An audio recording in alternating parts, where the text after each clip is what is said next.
I never thought I'd be grateful for betrayal. But the day I found my husband's credit card statement with a $6,000 charge for a diamond pendant, one I'd never received, became the first day of my real life. David hadn't even bothered hiding.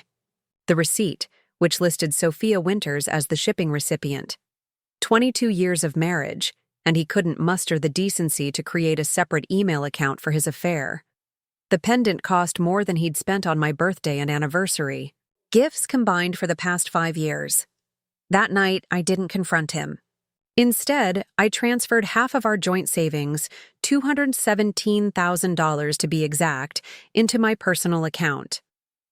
Money that had been earmarked for our future. A future that apparently no longer included me.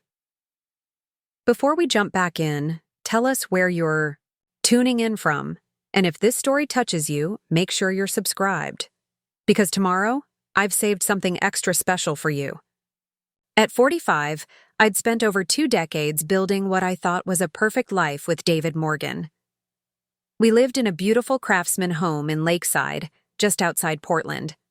David worked as a financial advisor at a prestigious firm downtown, while I'd put my culinary dreams on hold to raise our son, Ethan, who was now away at college. I managed the household, hosted his business dinners, and showed up at every company event with the perfect smile. I'd been the dutiful corporate wife, the backbone that allowed his career to flourish. That diamond pendant receipt arrived 3 days before our anniversary. That morning, I'd been preparing David's favorite breakfast, sourdough French toast with homemade blackberry compote. The berries had stained my fingers purple as I stirred the mixture, humming to myself, planning the perfect anniversary dinner menu in my head. I'd been naive enough to believe we were happy. "Hey, the Henderson file came in," David said, kissing me quickly on the cheek as he grabbed his coffee. "I'll be working late tonight. Don't wait up." His cologne smelled different, spicier, younger. Somehow, it wasn't the one I'd given him for Christmas. "But we have dinner reservations at Riverside," I said, trying to keep my voice steady. "It's our anniversary week." David didn't even look up from his phone. "Damn, that's right. Can we reschedule? This client is worth 7 figures, Ellie." I nodded silently, watching him grab his keys. The Henderson file. The late nights. The subtle changes in his appearance. New clothes, a different haircut, hitting the gym at odd hours. All those little moments I'd dismissed came rushing back, with painful clarity. After he left, I sat at our kitchen island, the breakfast growing cold. 22 years of marriage, and he couldn't even remember our anniversary was coming up. That's when I decided to organize his desk, something I did periodically to help him stay on top of things. That's when I found it. The credit card statement, with a $6,000 charge from Cartier. The gift receipt was still stapled to it, with Sophia Winters' name and an address I didn't recognize. My hands trembled as I placed the statement back exactly where I'd found it. Then, almost mechanically, I walked to my laptop and logged into our joint account. The balance stared back at me, $434,217.86. Money we'd been saving for retirement, for traveling the world someday. Someday when the time was right, someday when David wasn't so busy, someday that, I suddenly realized, would never come, at least not for us together. I transferred exactly half, not a penny more, not a penny less. Then I sat at our kitchen table, surrounded by the herb garden I'd cultivated in small pots along the windowsill, and thought about what I really wanted. Since college, I'd dreamed of opening a small artisanal food company.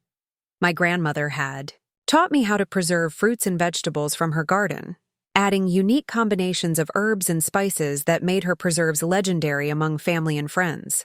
I'd created my own recipes over the years, giving jars away as gifts during holidays. Everyone always said, "Ellie, you should sell these." But David had never taken the idea seriously. "Cute hobby, Elle," he'd say, patting my hand. "But it's not a real business plan." That night, When David came home smelling of unfamiliar perfume, I greeted him with a smile and his favorite dinner. I asked about his day and listened attentively as he talked about the Henderson account. Not once did I mention the pendant or Sophia Winters. "You seem different tonight," David said, studying me over his wine glass. "Did something happen today?" I smiled, meeting his gaze directly. "Just thinking about the future." He nodded, clearly relieved I wasn't asking about his late night. "We should discuss that Vanguard account again. I've been thinking we might want to restructure how we're allocating the savings." I replied noncommittally. "Yes, we should definitely talk about that." For the next 2 weeks, I maintained the charade. I smiled, cooked, cleaned, and played the role of the devoted wife while secretly meeting with a lawyer, viewing potential retail spaces, and researching small business loans. I called my old culinary school friend, Grace Chen, who now owned a successful restaurant in Portland. "I need your advice," I told her over coffee at her restaurant before opening hours. The morning light streamed through the windows, illuminating the elegant space she'd built from nothing after her own divorce. Grace listened without interruption as I explained everything: the affair, the money, my plans. "He's been sleeping with his assistant for at least 6 months, I concluded.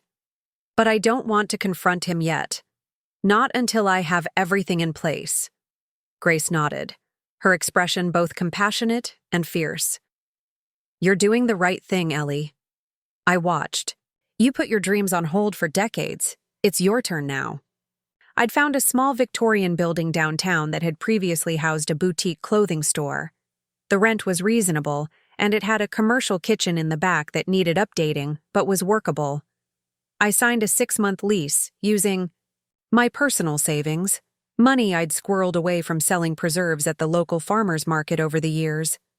David had never asked about that account, never showed any interest in my little hobby. On our actual anniversary, a date, David had completely forgotten. I received a text message that wasn't meant for me. I was in the kitchen when his phone pinged on the counter. Normally, I would never look, but the preview notification caught my eye. "Can't wait to see you tonight, baby. Got something special planned for." My fingers moved before I could. "Stop them." I picked up his phone and opened the message. Sophia Winters. "Can't wait to see you tonight, baby. Got something special planned for your anniversary. The pendant looks perfect on me, just like you said it would. You deserve something special after putting up with her for so long." There it was, confirmation in black and white with a photo attached of a young woman, beautiful, blonde, no older than 27, wearing my anniversary gift. I set the phone down exactly as it had been and returned to chopping vegetables for a dinner David wouldn't be home to eat. The knife moved rhythmically against the cutting board, each precise cut helping me focus my thoughts. The pain was there, sharp and real, but alongside it grew something else: determination. That evening, I drove to the Victorian building I'd leased. It was empty except for some basic supplies I'd brought over earlier in the week. Standing in the dusty space, I could envision what it would become. Shelves lined with colorful jars, a tasting area where customers could sample unique flavor combinations, a small cafe section serving seasonal dishes featuring my preserves. I made my first batch of preserves in that kitchen that night. Wild blackberry with lavender and honey, my grandmother's recipe with my own twist. As I stirred the bubbling mixture, watching it thicken and transform, I felt something inside me changing too. With each jar I filled and sealed, a piece of my old life fell away. At midnight, I received a text from David. "Working late. Don't. Wait up." I smiled to myself, alone in my new kitchen, surrounded by the sweet aroma of blackberries and possibility. "Don't worry," I whispered to the empty room. Preparing and narrating this story took us a lot of time, so if you are enjoying it, subscribe to our channel. It means a lot to us. Now back to the story. I won't. The next morning, I woke early and made breakfast as usual. David came down looking tired but satisfied with himself. He kissed my cheek absently. "You came in late," I said, sliding a plate of eggs in front of him. "Henderson account," he replied automatically. "But it's wrapped up now. Actually, I was thinking we could take a weekend trip soon, maybe to Cannon Beach. We haven't done that in years." I nodded, wondering if he was planning to bring Sophia there afterward, or if this was a genuine attempt to reconnect. Either way, it didn't matter now. "That sounds nice," I said, pouring him coffee. "Hey, I was thinking about that business idea." Again, my preserves. David didn't even look up from his phone. "Ellie, we've talked about this. It's a cute hobby, but let's be realistic. The startup costs alone would wipe out our savings, and for what? To sell jam?" "Not just jam," I said softly. "Artisanal preserves, chutneys, specialty foods." He sighed impatiently. "Same difference. Look, I know you're bored now that Ethan's at college, but maybe volunteer somewhere, or take some classes? The risk isn't worth it. And honestly, I don't think you understand what running a real business entails." I nodded, absorbing his condescension like I had so many times before. But this time, I saw it clearly for what it was: fear of my independence. For decades, he'd treated my dreams as cute, childish fancies, while his career always took priority. Even now, as he was betraying me with a younger woman, he couldn't resist belittling my ambitions. "You're probably right," I said, giving him the acquiescence he expected. "I'll think about those classes." David smiled, pleased with himself. "That's my girl. Hey, I forgot to mention, I moved some money around in our accounts for that investment. Opportunity I told you about. You might notice some changes in the balance." My heart skipped a beat. Had he discovered my transfer? But his casual tone and relaxed posture told me he hadn't checked the accounts yet. He was preemptively explaining away the missing money. Money he likely planned to use for Sophia. "I trust you with our finances," I said, which wasn't a lie. I had trusted him, completely, until the Cartier receipt changed everything. After he left for work, I called the contractor I'd hired to renovate the commercial kitchen in my new space. "We can start tomorrow," I told him. Full steam ahead. For the next week, I lived a double life. By day, I was still David's wife, maintaining our home while secretly building my business. By night, I worked in my new space, developing recipes, designing labels, creating a business plan, and setting up social media accounts. I chose the name Heritage Provisions, a tribute to my grandmother and the legacy she'd passed down to me. Grace introduced me to Marcus Patterson, a retired business executive who now mentored small business owners. He reviewed my business plan, offered valuable suggestions, and even introduced me to local retailers who might be interested in carrying my products. "You've got something special here, Eleanor," Marcus told me, his eyes crinkling at the corners as he sampled my figs and rosemary preserve. "Your passion comes through in every bite." I worked tirelessly, fueled by a mixture of pain and excitement. The pain of betrayal was still raw, but it was increasingly overshadowed by the thrill of creating something that was entirely mine. Each jar I produced represented not just food, but freedom. Exactly 10 days after I discovered the pendant receipt, David finally noticed the money transfer. I was in the garden, harvesting herbs for a new batch of savory tomato jam, when he stormed outside, face flushed with anger. "What the hell happened to our savings account?" he demanded, waving his phone in my face. "Where's the money, Ellie?" I straightened up slowly, brushing soil from my hands. The fresh scent of rosemary filled the air between us. "I took my half," I said simply. David's expression shifted from anger to confusion. "Your half? What are you talking about?" "That's our retirement fund." "Yes," I agreed. "For our future. But we don't have a future anymore, do we, David? Not since you started sleeping with Sophia Winters." the color drained from his face. I don't know what you're— Please, I interrupted, surprising both of us with my calm tone. Don't insult me by lying. I saw the Cartier receipt. I saw the text messages. I know about the pendant you bought her with our money. $6,000 that should have gone toward our future, not hanging around your girlfriend's neck. He stood frozen, mouth opening and closing like a fish. It would have been almost comical if it weren't so painful. You had no right to take that money, he finally managed, his voice rising. That's theft. I laughed then, a genuine laugh that bubbled up from somewhere deep inside. No, David. I had every right. I contributed to that account for 22 years. I supported your career, raised our son, maintained our home, and put my dreams on hold. Half is actually quite generous, considering Oregon is a community property state. What are you going to do with it? He demanded. You can't just— I already am, I said, cutting him off. I'm starting my business, the one you always called a cute hobby. I've leased a space downtown, and I'm opening in 6 weeks. His laugh was ugly, dismissive. You're going to fail. You don't know the first thing about running a business. I met his gaze steadily. Maybe I will fail, but it will be my failure, on my terms.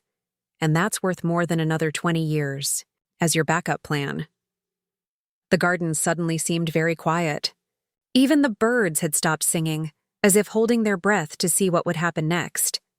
It's not what you think with Sophia, David said finally, his voice softer now, cajoling. It was just a stupid mistake. We can fix this, Ellie. We have history, a life together. Had, I corrected gently. We had a life together. Now I'm building my own. Something shifted in his eyes then. A realization that he couldn't charm or bully his way out of this situation. His face hardened. Fine, he snapped. Have your little midlife crisis, but don't come crying to me when you're bankrupt in 6 months. He stormed back into the house, leaving me alone among my herbs. I should have felt devastated, but instead, I felt lighter than I had in years. The confrontation I'd dreaded was over, and I was still standing. I looked down at my soil-stained hands, the hands that had cooked thousands of meals for David, had meticulously kept his home, had caressed him during intimacy. They were strong hands, capable hands, and now they were going to build something, just for me. I took a deep breath of the garden air and smiled. This wasn't the end of my story. It was just the beginning. That night, David didn't come home. I sat alone at our dining table, eating the dinner I'd prepared by candlelight, savoring each bite with a newfound appreciation. The grandfather clock, in the hallway, a wedding gift from David's parents, chimed 9 times, its resonant tones filling the empty house. Before the confrontation, I might have worried, might have called his office or friends. Now I simply poured myself another glass of wine and enjoyed the silence. My phone buzzed with a text from Grace. How did it go? It's done, I replied. He knows everything. 3 dots appeared, disappeared, then reappeared before her response came through. You okay? I considered the question carefully. Was I okay? The marriage I'd invested half my life in had just imploded. The man I'd built my world around had betrayed me in the most cliched way possible.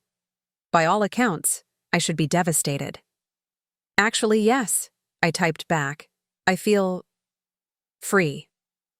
The following morning, I woke to the sound of David stumbling into the bedroom at dawn.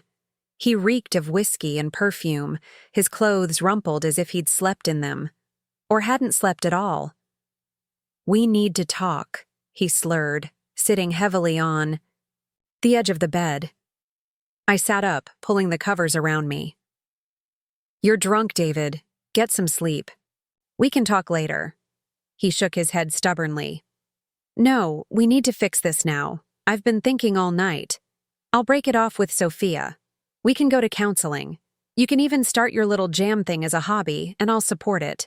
See? I'm compromising." The condescension in his voice made something harden inside me. Even now, faced with the consequences of his actions, he couldn't take me seriously. "That's not a compromise, David. That's you attempting damage control while still treating me like a child." His bloodshot eyes narrowed. "What do you want, then? To throw away 22 years over one mistake?" "It wasn't just one mistake," I said quietly. "It was thousands of little choices you made every day to dismiss me, to take me for granted, to put yourself first. The affair is just the final symptom of a disease that's been growing for years." David's face darkened. "So that's it? You're leaving me? Over some midlife crisis business venture that's going to fail within the year?" I slid out of bed and reached for my robe. "I'm not leaving you, David. I'm finding myself. What you do with that information is up to you." I walked to the bathroom and closed the door, ignoring his continued protests. Under the hot shower spray, I let myself cry.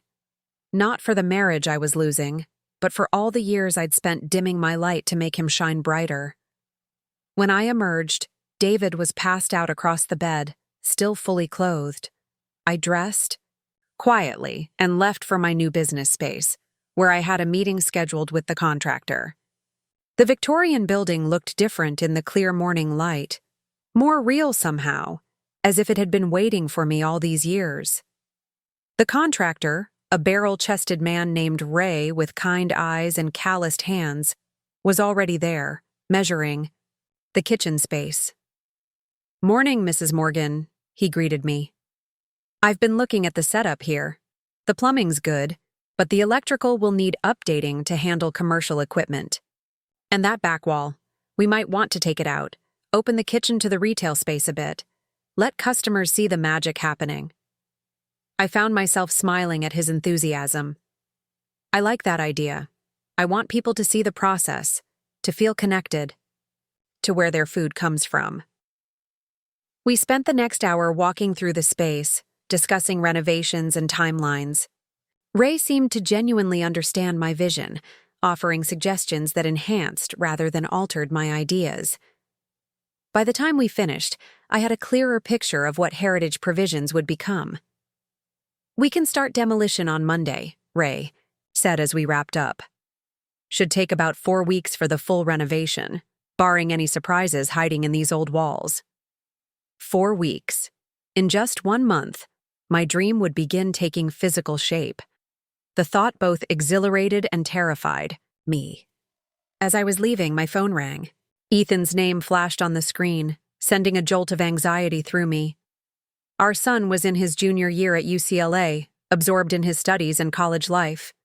We typically spoke once a week on Sundays. A Thursday morning call was unusual. "Ethan? Is everything okay?" I answered, trying to keep the worry from my voice. "Mom." His voice sounded strained. "Dad just called me. He's not making any sense. Something about you emptying the accounts and starting a business. He said you're having some kind of breakdown."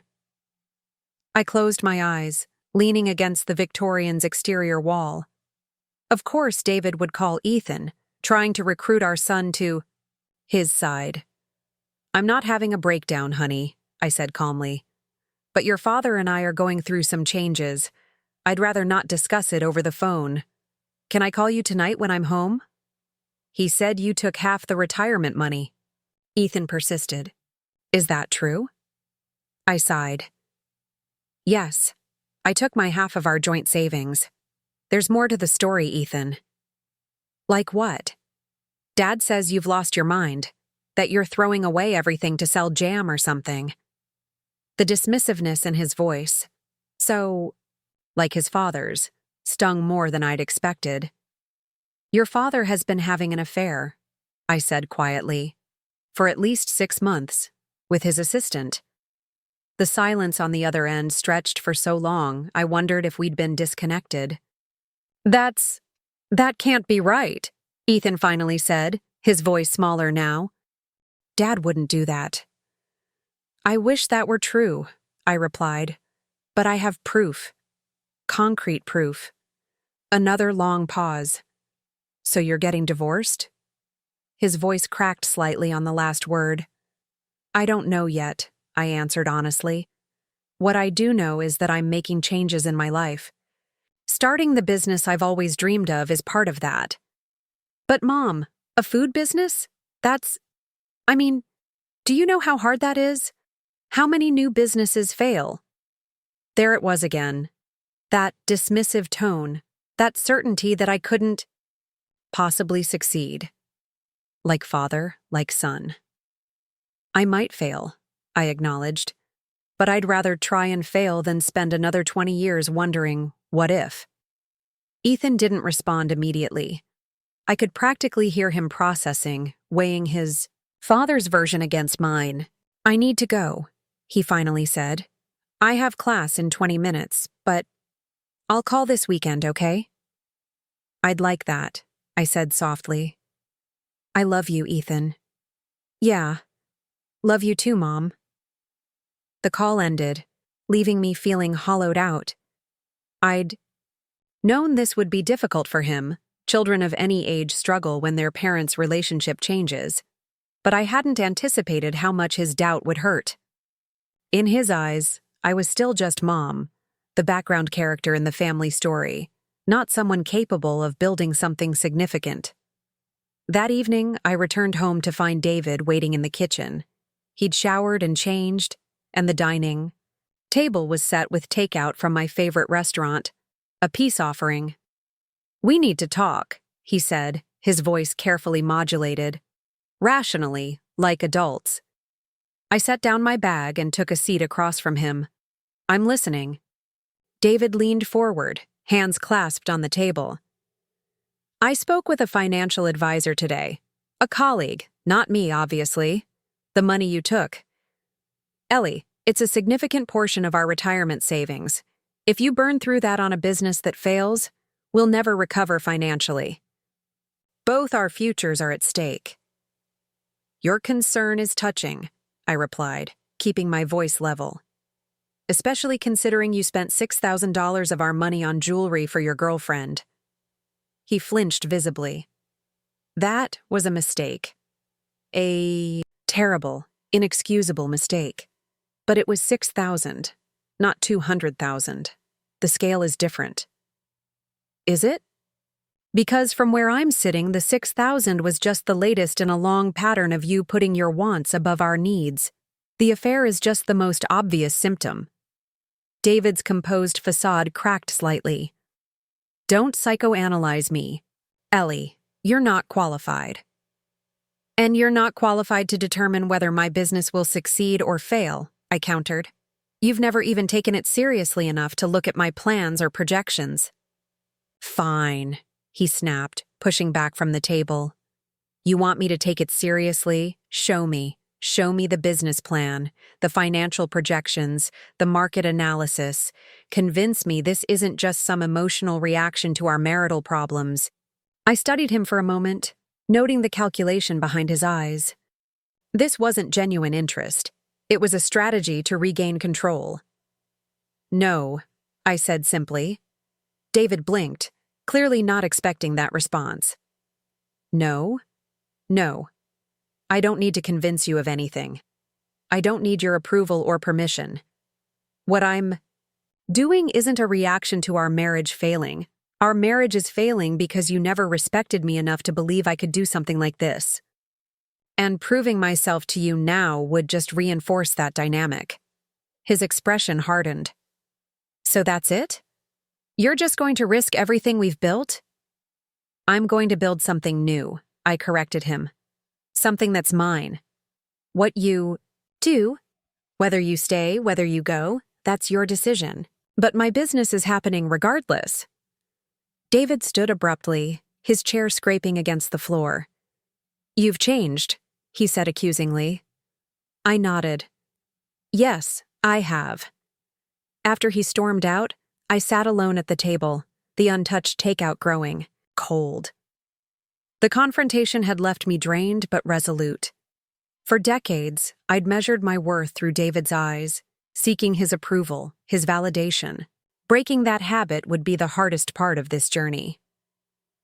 The next morning, I arrived at my Victorian to find the front door slightly ajar. Alarmed, I approached cautiously, pushing it open with one hand while keeping my phone ready in the other. The sight that greeted me stole my breath away. Someone had broken in during the night and ransacked the space. The few supplies I'd brought in were scattered across the floor, some smashed beyond repair. My recipe notebook, containing generations of family recipes plus my own creations, was gone. Most disturbing of all, someone had spray painted across the main wall. Hobby business. My hands shook as I called the police. While waiting for them to arrive, I phoned Ray the contractor. "I'll be there in 15, he said grimly after I explained what had happened. The police arrived first, a young female officer named Jennings and her older male partner, Detective Walsh. They took photographs, dusted for fingerprints, and asked me about anyone who might have a grudge against me or my business. "My husband," I said quietly. "We're going through some difficulties. He doesn't support this business venture." Officer Jennings looked up from her notepad. "And you believe he might be responsible for this vandalism?" "I don't know," I answered honestly. "But the phrase on the wall, hobby business, that's what he always called my idea." His exact words. Detective Walsh exchanged a glance with his partner. "We'll talk to him. Get his whereabouts last night. In the meantime, you might want to consider installing security cameras.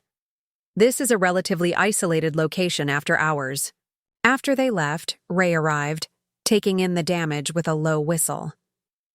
"Someone really didn't want you to succeed," he observed, examining the smashed jars and equipment. I nodded numbly, still processing the violation.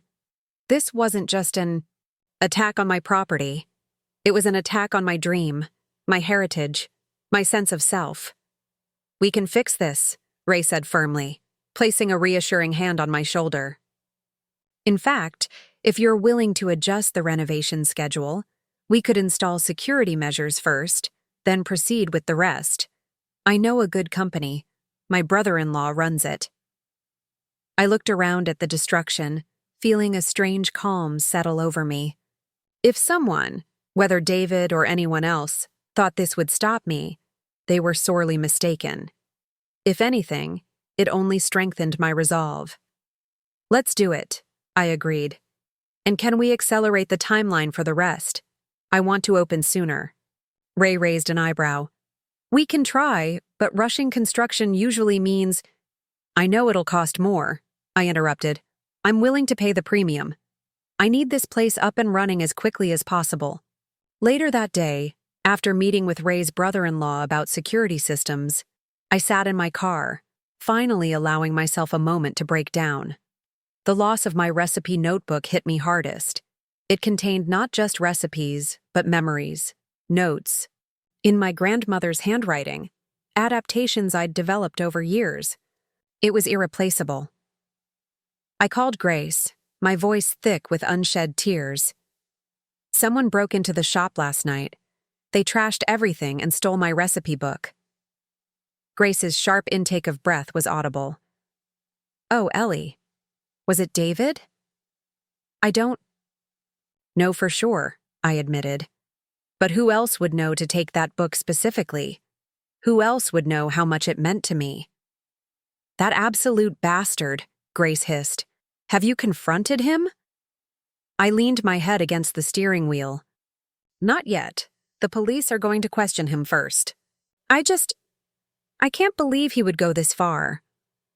"People get ugly during divorces," Grace said softly. "I've been there, remember? They lash out at whatever they think will hurt you most." After hanging up, I drove home, hoping David wouldn't be there. I needed space to think, to plan my next steps. But his car was in the driveway, and as soon as I entered, I could tell something was wrong. The house was too quiet, too still. I found him in the study, surrounded by open boxes. He was methodically going through our photo albums, separating pictures into piles. "What are you doing?" I asked from the doorway. He didn't look up. "Dividing assets? Isn't that what happens in a divorce?" The word hung in the air between us. Neither of us had actually said divorce until now. "Is that what you want?" I asked quietly. David finally looked up, his expression unreadable. "You made your choice, Ellie. You chose your business over our marriage." "That's not what happened, and you know it," I replied. "You chose Sophia over our marriage long before I decided to start Heritage Provisions." He flinched at the name. "I broke things off with Sophia." "When?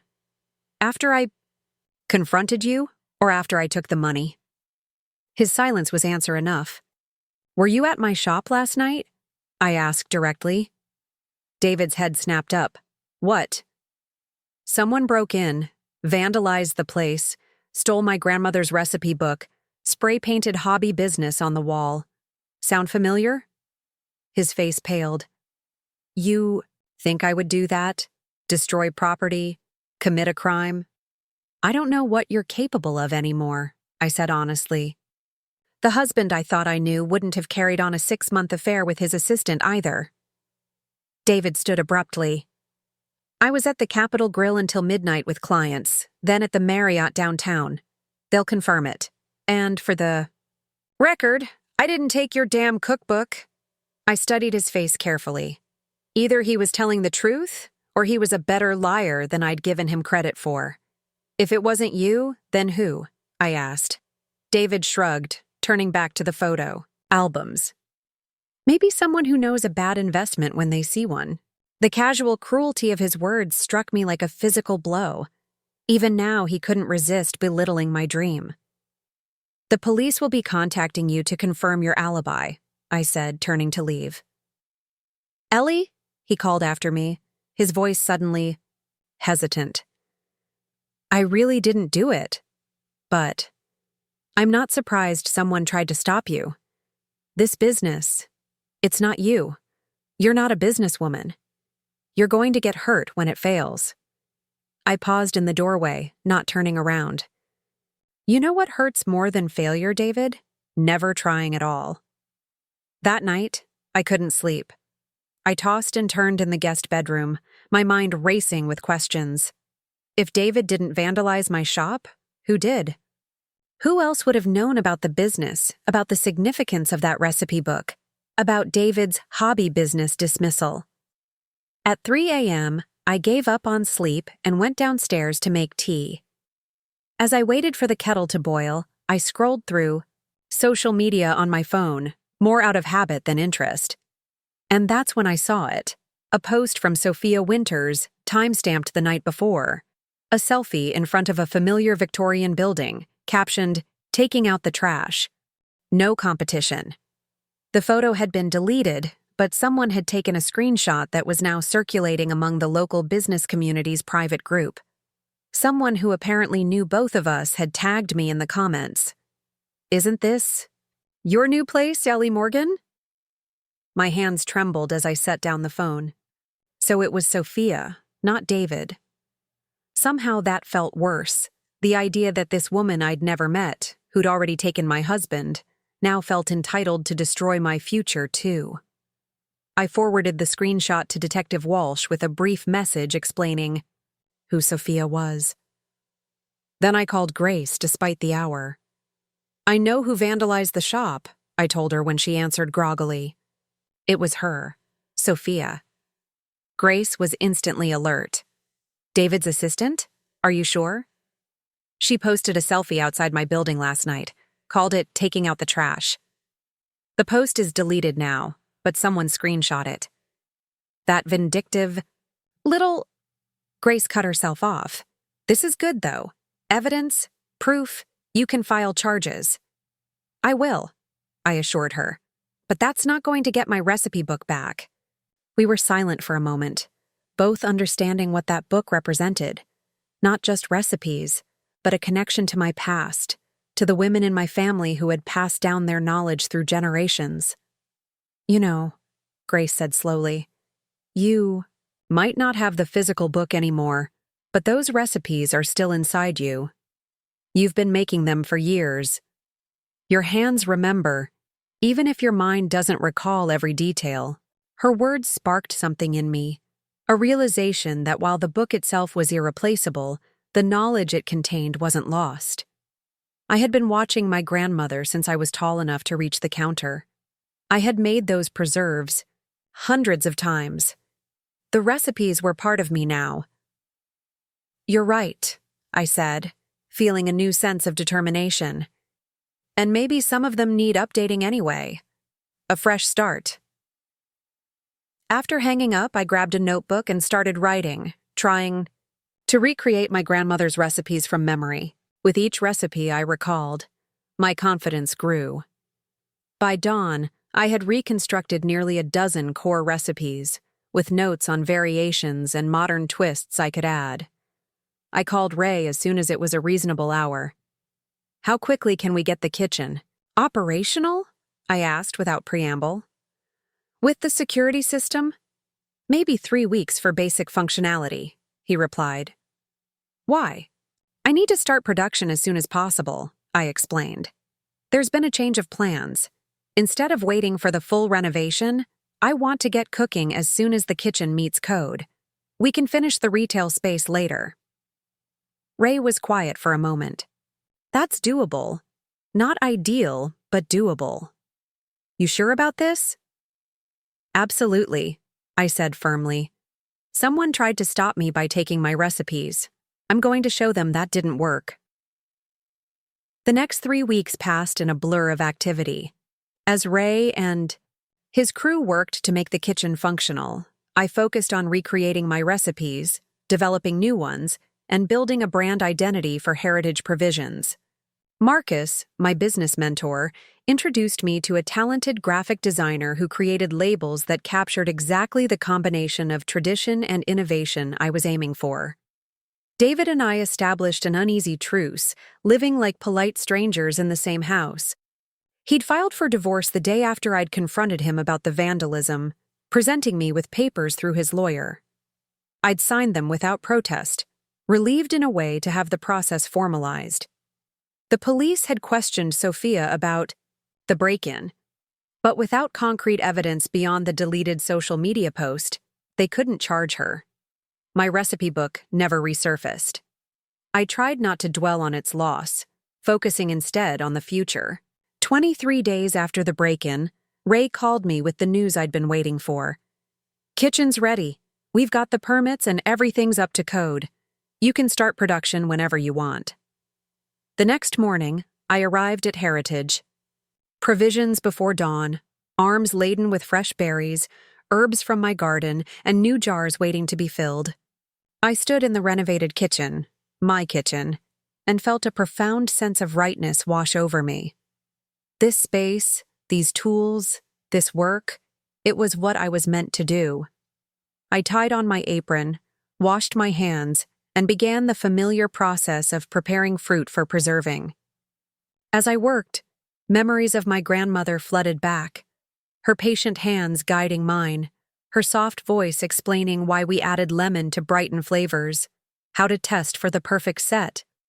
The rhythm of chopping, stirring, tasting grounded me in the present while connecting me to my past.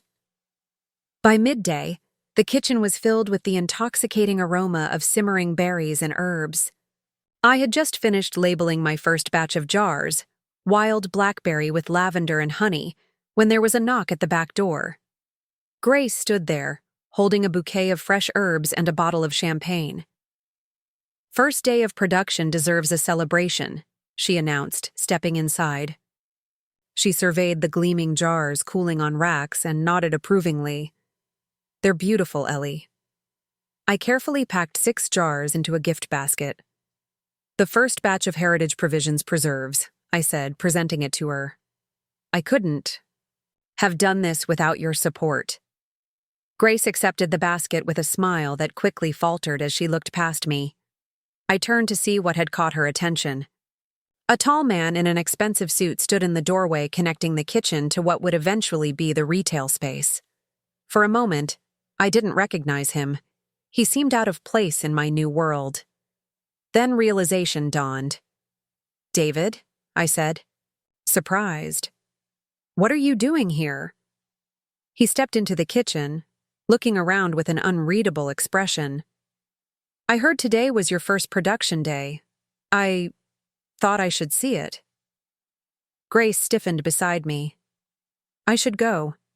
Call me later," she murmured, squeezing my arm before slipping past David and out the front door. We stood in awkward silence for a moment, the air between us heavy with unspoken words.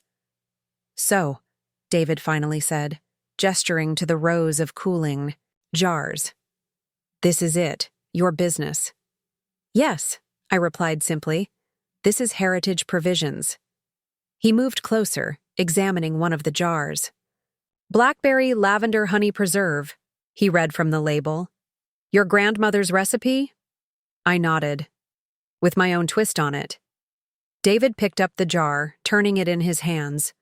"The labels are good, professional." "Thank you," I said cautiously, unsure where this conversation was heading. He set the jar down carefully. "Our divorce will be finalized next month," he said abruptly. "The house is being listed next week. My lawyer said you agreed to the terms." "I did," I confirmed. "The division is fair." David ran a hand through his hair, a gesture so familiar it made my heart ache despite everything. "I didn't trash your shop," he said quietly, "or take your recipe book. I need you to know that." "I know," I replied. "It was Sophia. There was evidence." He flinched at the name. "She's not in my life anymore, not personally or professionally. I fired her after I found out what she did." I raised an eyebrow. "That's surprisingly ethical of you." "Don't sound so shocked," he said with a bitter laugh. "I may be a cheating bastard, but I draw the line at criminal vandalism." We fell silent again, the gulf between us seeming both vast and insignificant in this new context. "Why are you really here, David?" I finally asked.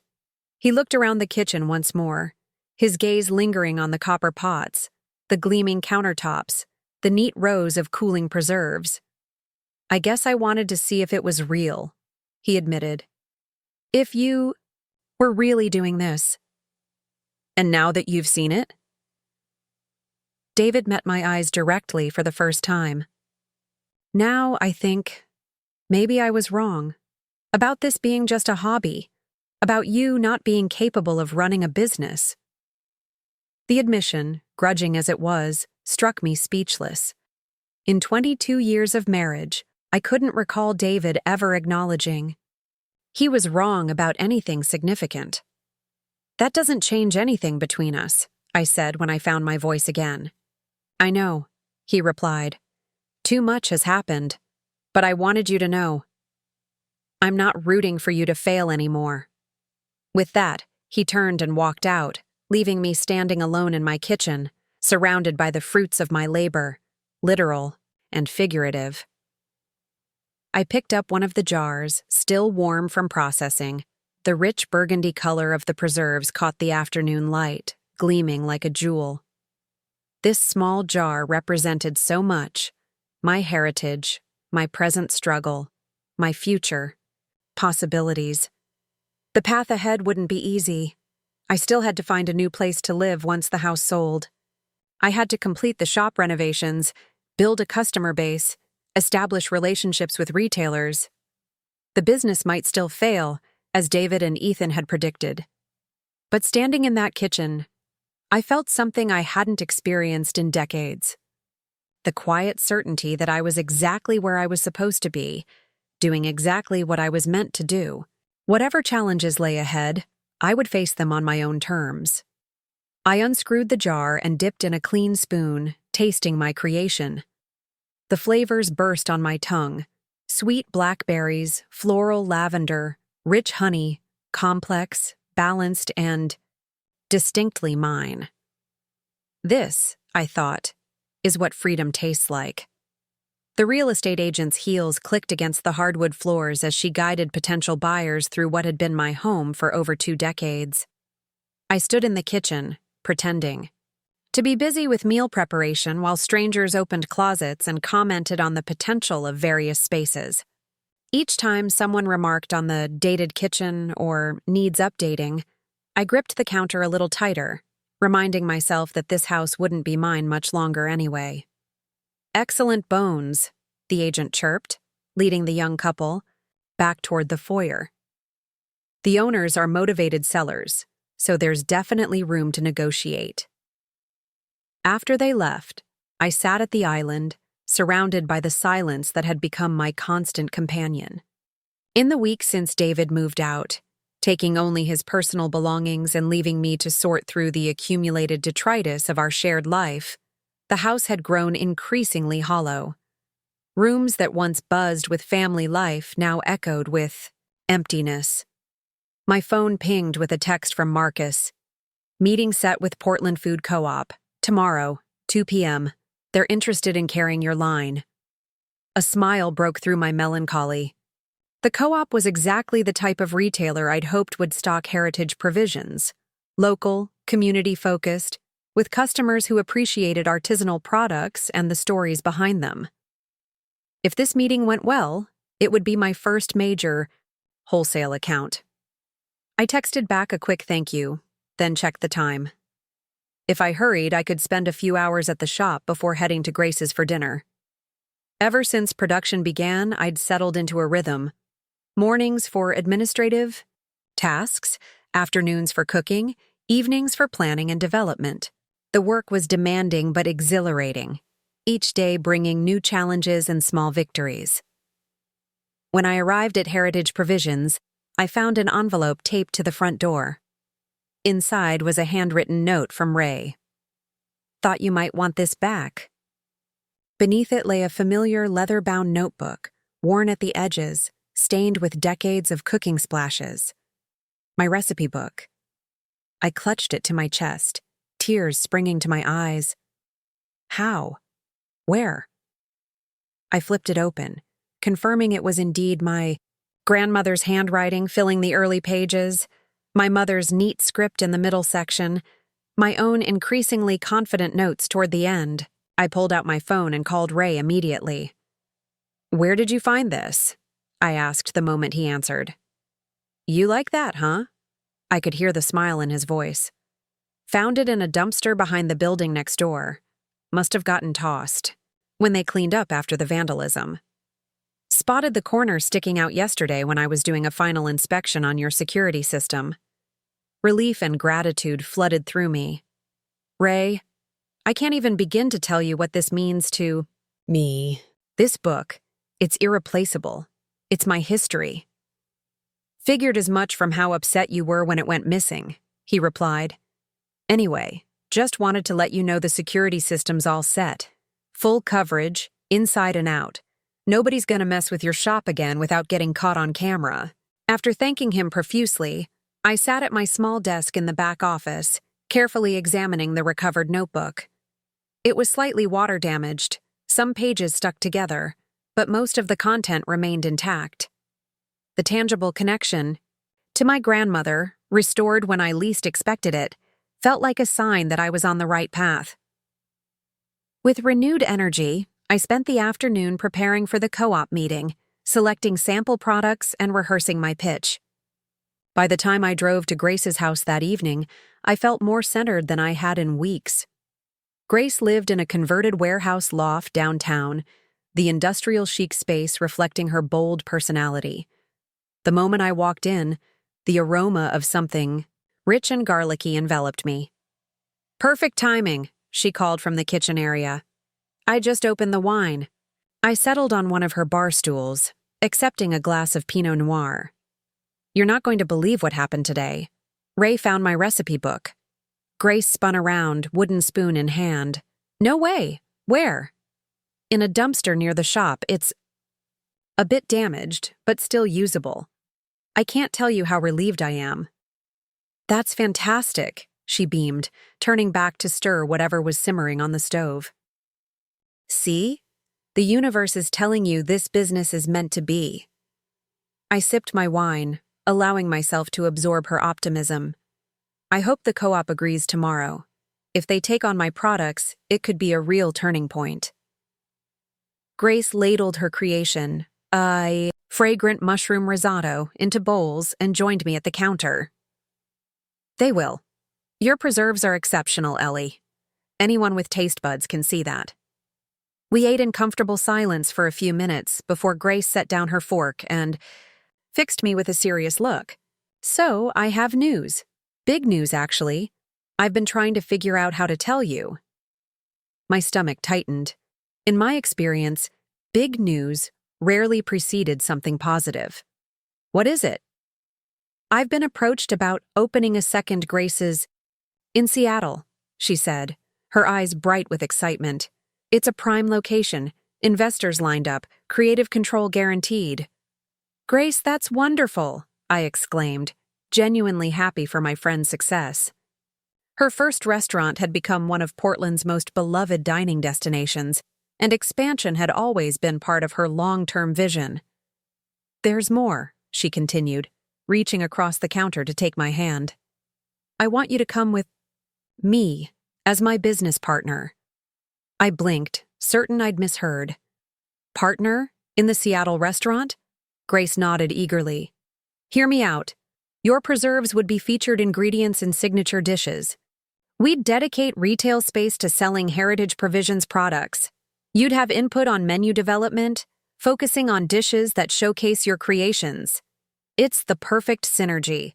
My established brand opens doors, while your products add a unique dimension that sets us apart in a new market. My mind raced, trying to process this unexpected proposition. A partnership with Grace would indeed provide instant credibility and exposure for Heritage Provisions. The financial stability would be welcome after months of uncertainty. What? About my shop here? I asked. I've invested so much already, emotionally and financially. Keep it as production headquarters, Grace suggested. We'd need a steady supply for the restaurant anyway. You could split your time between Portland and Seattle, at least initially. And if Heritage Provisions takes off the way I think it will, you could eventually hire someone to manage day-to-day operations here. It was a tempting vision, a clear path forward with reduced risk, backed by Grace's proven business acumen. Yet something held me back from immediately accepting. You don't seem thrilled, Grace observed, studying my expression. What am I missing? I chose my words carefully, not wanting to seem ungrateful. It's an incredible offer, Grace. Truly. I started this business to prove I could stand on my own, create something that's entirely mine. Becoming part of Grace's even as a partner feels like a detour from that goal.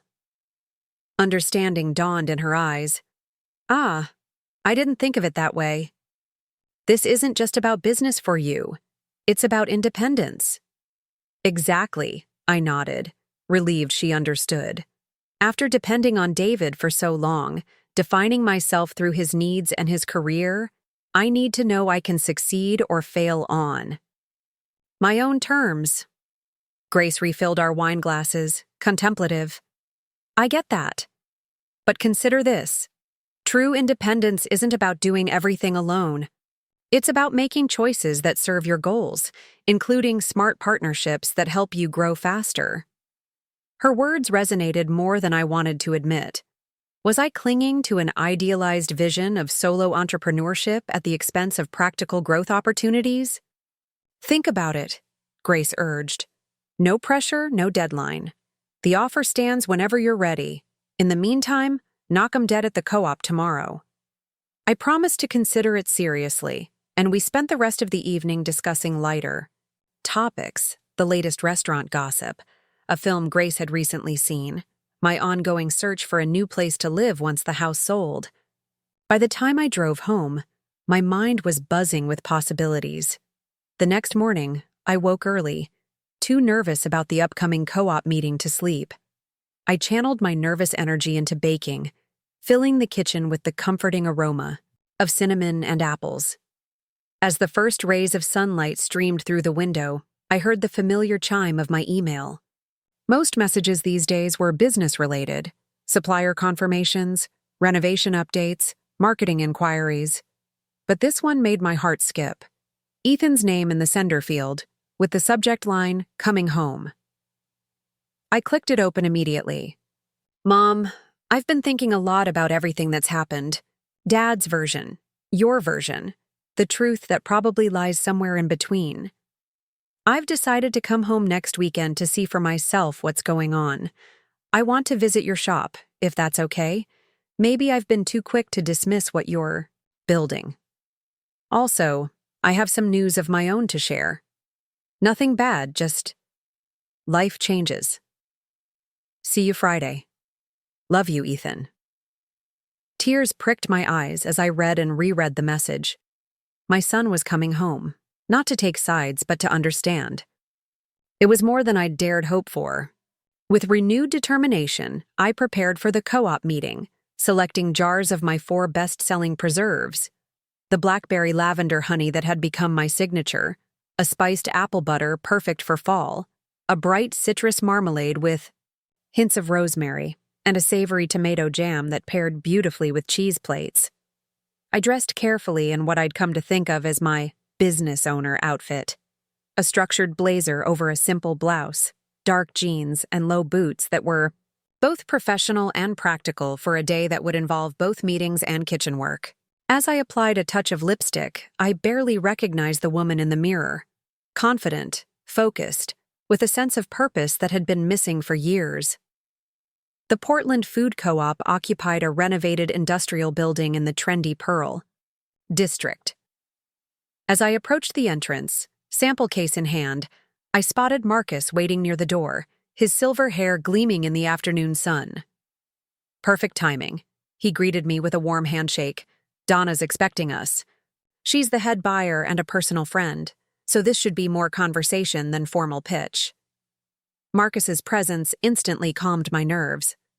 In the months since we'd begun working together, he'd become more than a mentor. He was a steadfast advocate for heritage provisions, opening doors I didn't even know existed. Donna Wright turned out to be a formidable woman in her 60s with cropped gray hair and keen eyes that missed nothing. She welcomed us into a small conference room, where I arranged my samples on the table. "Marcus speaks very highly of your products," she began, examining the jars with interest. "He says they're transformative. Strong word from a man who doesn't give praise lightly." I smiled, grateful for Marcus's endorsement. Their recipes passed down through generations of women in my family, with my own contemporary twist. Everything is made in small batches, using local ingredients whenever possible. Donna nodded approvingly. "Local sourcing is important to our customers. They want to know the story behind what they buy." "Each jar has a story," I agreed. "The blackberry lavender honey preserve, for instance. The blackberries come from a family farm in Willamette Valley that's been operating for over a century. The lavender is from my own garden, planted from cuttings my grandmother gave me years ago." As I spoke, I arranged crackers on a small plate and opened the jars for tasting. Donna sampled each flavor methodically, making notes as she went. Her expression remained neutral, giving no indication of her thoughts. "The savory tomato jam is interesting," she finally commented. "Not many producers doing that well. Most are too sweet or too acidic." "It's all about balance," I explained. "I use heirloom tomatoes at peak ripeness, then add just enough brown sugar to enhance their natural sweetness, balanced with a careful blend of spices." Donna tried another sample, this time pairing the tomato jam with a slice of sharp cheddar she produced from a small refrigerator in the corner. She closed her eyes briefly as she tasted, then looked at me with new respect. "This is exceptional," she said simply. "How's your production capacity? If we stock these, they'll move quickly." The question caught me slightly off guard. I'd been so focused on perfecting my products and securing retail opportunities that I hadn't fully planned for rapid scaling. "Currently, I'm producing about 50 cases weekly. I answered honestly. But I've designed the kitchen for expansion. With advance notice, I could increase that significantly. Donna and Marcus exchanged a glance I couldn't quite interpret. We typically start new vendors with a small order, maybe 10 cases across different varieties, Donna explained. But occasionally, when we find something truly special, we go bigger. I'd like to do a feature display for Heritage Provisions. 30 cases to start, prominent placement, social media promotion. How quickly could you deliver that? My heart raced. 30 cases, 360 jars, was my largest order to date by far. Yet I knew better than to seem overwhelmed by the opportunity. 2 weeks, I said with more confidence than I felt. Sooner if you need it for a specific event. Donna's smile widened. 2 weeks works perfectly. Our fall harvest showcase begins the following weekend. Your preserves would be an ideal addition. By the time we left the co-op, contract in hand, I felt like I was floating.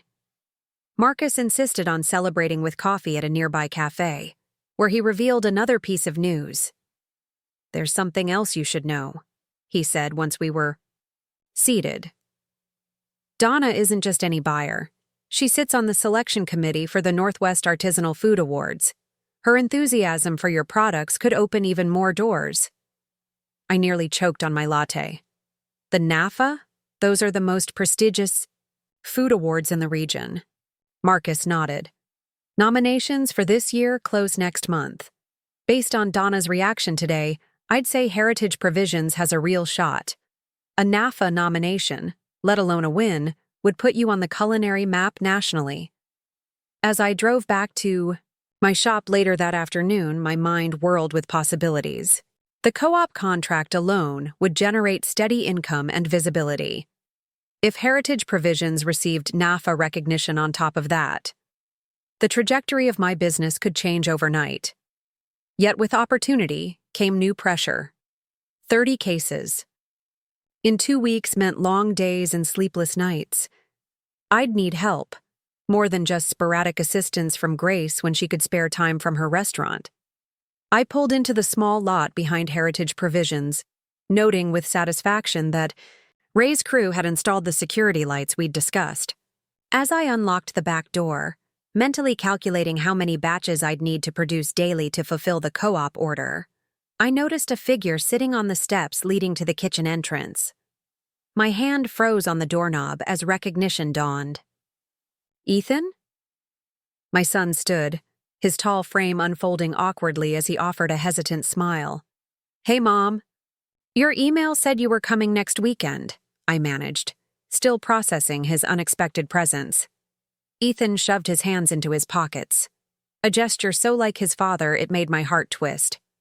Yeah, I decided not to wait.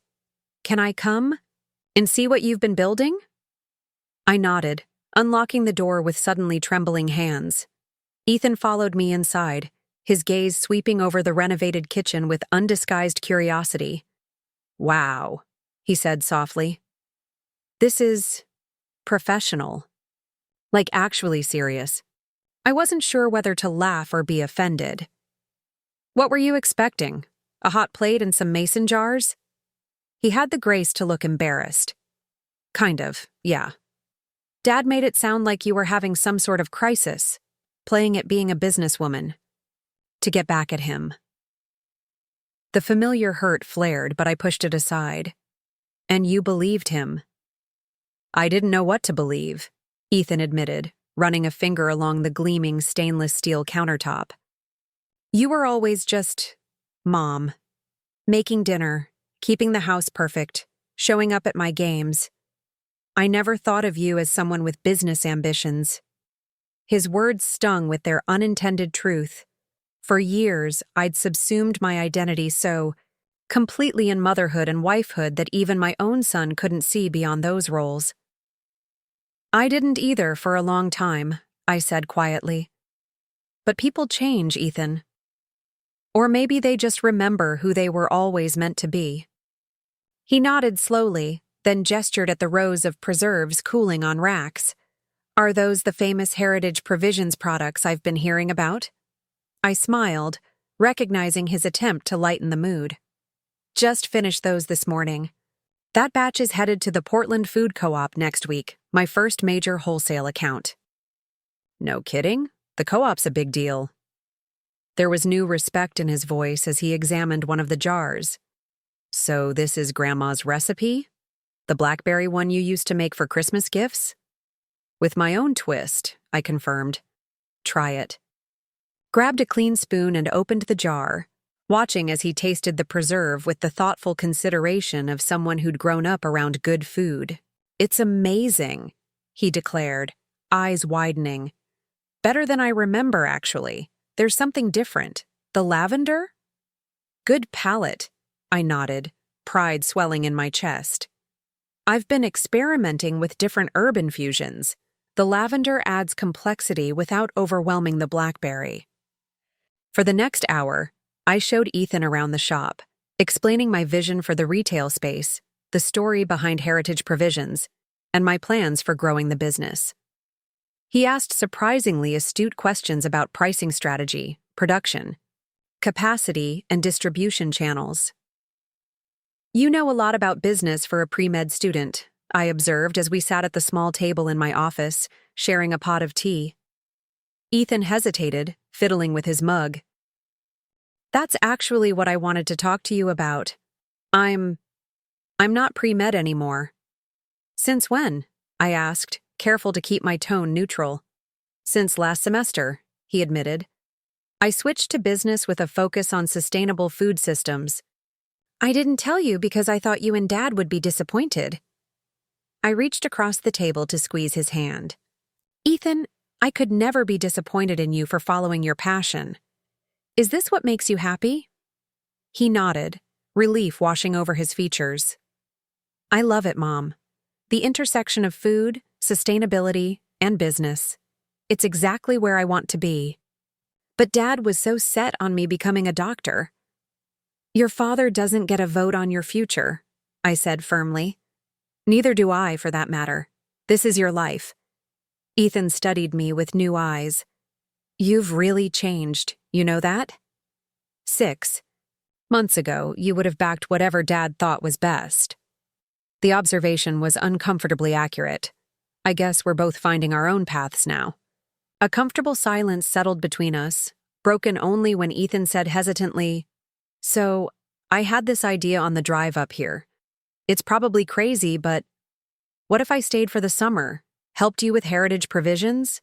It would be perfect. Experience for my degree, and you clearly need the extra hands with this co-op order. I stared at him, momentarily speechless. My son, whom I'd barely spoken to since the separation, was offering to spend his summer working alongside me in the business David had dismissed as doomed to fail. What about your internship at the hospital? I asked, recalling his summer plans. Canceled when I switched majors, he shrugged. I was planning to find something food-related anyway. This would be ideal. Hands-on experience with a startup. Artisanal food company. Plus, he added with a grin, employee housing is covered until the house sells, right? The unexpected gift of Ethan's support, practical, emotional, and symbolic, threatened to overwhelm me. I blinked rapidly, determined not to cry. I'd need to work you pretty hard, I warned, covering my emotion with a brisk tone. The co-op wants 30 cases in 2 weeks, and I'm developing new products for fall. Bring it on, he challenged. I'm a quick learner, and I already know the basic recipes from watching you all these years. That night, I couldn't sleep. The day's events kept replaying in my mind. The successful co-op meeting, Ethan's unexpected arrival, and even more unexpected offer to help with the business. The possibility of a NAFA nomination hovering on the horizon. After months of struggle and doubt, it felt as though the universe was finally aligning in my favor. I slipped out of bed and padded downstairs to the kitchen, where my grandmother's recipe book now sat safely on the counter. As I leafed through its familiar pages by the dim light over the stove, I realized I was standing at a crossroads. On one path lay Grace's partnership offer, a safe route with built-in support and guaranteed exposure for heritage provisions. On the other path was the independent road I'd started down, now potentially enhanced by Ethan's summer help and the co-op's endorsement. The safer choice versus the more challenging but potentially more rewarding one.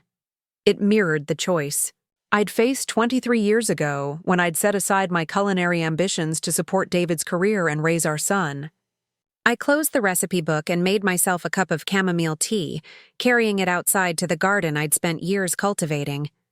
In the moonlight, the herb beds looked silvery and mysterious, the air heavy with the scent of rosemary and mint. My phone buzzed with a text. I expected Grace, who often suffered from late-night inspiration, but instead saw Marcus's name. Spoke with Thomas Rivera after our meeting today. He's interested in discussing investment opportunities for heritage provisions. Major potential. Call me in the morning. Thomas Rivera, the venture capitalist who had backed some of the most successful artisanal food brands in the Northwest. Marcus had mentioned him in passing, but I never imagined he'd take an interest in my fledgling company so soon. Investment capital could change everything, allowing me to expand production, hire staff, accelerate growth. But it would also mean sharing control, justifying decisions to investors, potentially compromising the artisanal quality that made heritage provisions special. As I sipped my tea beneath the stars, a strange calm settled over me. For the first time in my adult life, I faced a future shaped entirely by my own choices, not by the needs and expectations of others. The possibilities before me, Grace's partnership, Rivera's potential investment, the independent path with Ethan's temporary help, were all viable options, each with its own advantages and trade-offs. The realization was both terrifying and exhilarating. There was no single right answer, no perfect path forward. There was only the next step, chosen with intention and integrity. I thought of David, who had texted earlier to inform me he'd be picking up the last of his things while I was at the co-op meeting. Our paths had diverged irrevocably, yet I felt no bitterness now, only a gentle sadness for what might have been if we'd both been different people. My tea finished, I returned inside and curled up on the sofa, listening to the quiet creaks and sighs of the house I'd soon leave behind. Tomorrow would bring decisions and challenges, but tonight, I allowed myself to simply be present in this moment of transition, no longer defined by what I'd lost, but by what I was creating. Morning arrived with golden light streaming through the kitchen windows and the aroma of coffee brewing. Ethan, I realized, already up and moving around the house as if he'd never left. I found him at the dining table, laptop open, surrounded by printouts. "Hope you don't mind," he said by way of greeting. I couldn't sleep, so I started researching sustainable packaging options for heritage provisions. The current glass jars are great quality, but the shipping weight increases carbon footprint and costs. I found these alternatives that maintain shelf stability while reducing environmental impact. He pushed a folder toward me, enthusiasm radiating from him. The detailed analysis inside, complete with cost comparisons, supplier information, and sustainability metrics, stunned me. This wasn't a perfunctory gesture. Ethan had spent hours on this research. "This is impressive," I managed, flipping through the pages. "Are you sure you're the same kid who couldn't remember to take out the trash?" He laughed, the sound warming the kitchen. "Turns out I'm motivated when the work matters. Speaking of which, I hope you don't mind, but I scheduled us a meeting with a friend of mine from school. She's a whiz at social media marketing and happened to be visiting Portland this week. I thought she might have ideas for promoting the co-op launch." As we discussed possibilities over breakfast, I felt a shift in our relationship, from mother and son to something approaching colleagues, partners in a shared venture. Ethan's business education brought fresh perspectives I hadn't considered, while my culinary expertise and life experience provided the foundation for his theoretical knowledge. After breakfast, I called Marcus to discuss Thomas Rivera's interest. His enthusiasm was contagious. This could be the catalyst Heritage Provisions needs, Marcus explained. Rivera doesn't just bring capital, he brings connections, distribution channels, mentorship. He only backs businesses he believes can scale nationally while maintaining artisanal quality. That balance is exactly what I'm worried about, I admitted. I don't want to compromise what makes Heritage Provisions special just to grow faster. Rivera understands that, Marcus assured me. His most successful investments are companies that maintained their core identity while expanding. He's in town next week. Let me arrange a meeting. No commitment, just a conversation. After we hung up, I found Ethan in the garden, harvesting lavender for the day's production run. I joined him, secateurs in hand, as I explained Rivera's interest and my reservations. It's a classic entrepreneurial dilemma. He nodded, surprisingly knowledgeable. We just studied this in my business development course. The trick is finding investors whose values align with yours. We? I repeated, catching his choice of pronoun. Ethan looked briefly embarrassed, then squared his shoulders. Yeah, we, if you'll have me, that is. I've been thinking, what if my summer help wasn't just temporary? What if I came on board more permanently after graduation next year? I could handle the business side while you focus on product development and culinary direction. The proposal caught me completely off guard. You'd want to join Heritage Provisions full-time? What happened to your own dreams? This is my dream, he said simply. Working with sustainable food systems, building something meaningful. The fact that it's with you, continuing Grandma's legacy, that just makes it better. As we walked back to the house, arms full of fragrant lavender, I saw Heritage Provisions through new eyes, not just as my personal redemption or second act, but as a family legacy evolving into the future.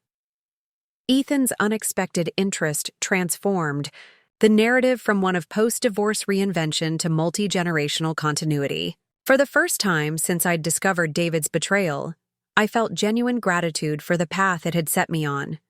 Without that painful catalyst, I might never have found the courage to start Heritage Provisions.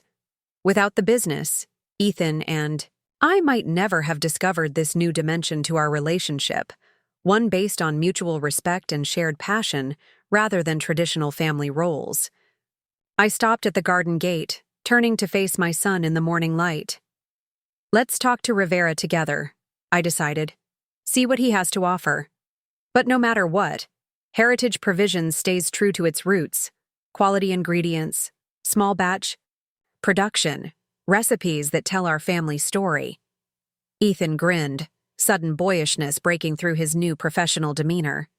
Deal. Now let's make some jam that'll knock the co-op's customers' socks off. As we entered the kitchen, I felt the presence of generations of women who had created and preserved before me. My grandmother, my mother, now me, and perhaps someday, Ethan's children. The circle continuing, expanding, evolving. I tied on my apron and began sorting the lavender, a sense of rightness settling over me. Whatever challenges lay ahead, negotiations with Rivera, decisions about Grace's offer, the continuing emotional aftermath of my marriage's end, I would face them from a position of strength and authenticity. The path forward was becoming clearer with each passing day. Not easier necessarily, just more unmistakably mine. The morning of the meeting with Thomas Rivera dawned clear and bright, sunlight streaming through the kitchen windows as I prepared a special breakfast for Ethan and myself. My hands moved with practiced precision, whisking eggs for a souffle, omelet with fresh herbs from the garden. Cooking had always been my refuge, the place where anxiety melted away and certainty took hold. Something smells amazing, Ethan commented, wandering into the kitchen, still bleary-eyed from sleep. He'd stayed up late perfecting our presentation for Rivera, insisting that we needed concrete growth projections and market analysis to complement my product vision. Herb soufflé omelet, I replied, sliding the delicate creation onto plates. My culinary school specialty, Seemed appropriate for a day when we're trying to impress someone. Ethan accepted his portion with appreciative sniff. If the food doesn't convince Rivera to invest, nothing will. We ate in companionable silence, both of us mentally preparing for the meeting ahead. The house had sold the previous week, faster than expected and above asking price, which meant we had just 30 days to find new living arrangements. The clock was ticking on multiple fronts. "I've been thinking," Ethan said suddenly, setting down his fork. "Whatever happens with Rivera today, we should consider relocating production to a larger facility. The Victorian is charming, but limiting. If we're serious about scaling up, we need more space." I nodded, impressed again by his business acumen. "I've had the same thought. There's an industrial kitchen on the east side that's available for lease. Used to be a commercial bakery before they expanded to a larger location. Marcus mentioned it last week." "We should look at it," Ethan agreed. "Today, after the Rivera meeting." The ease with which we'd fallen into this collaborative rhythm still surprised me.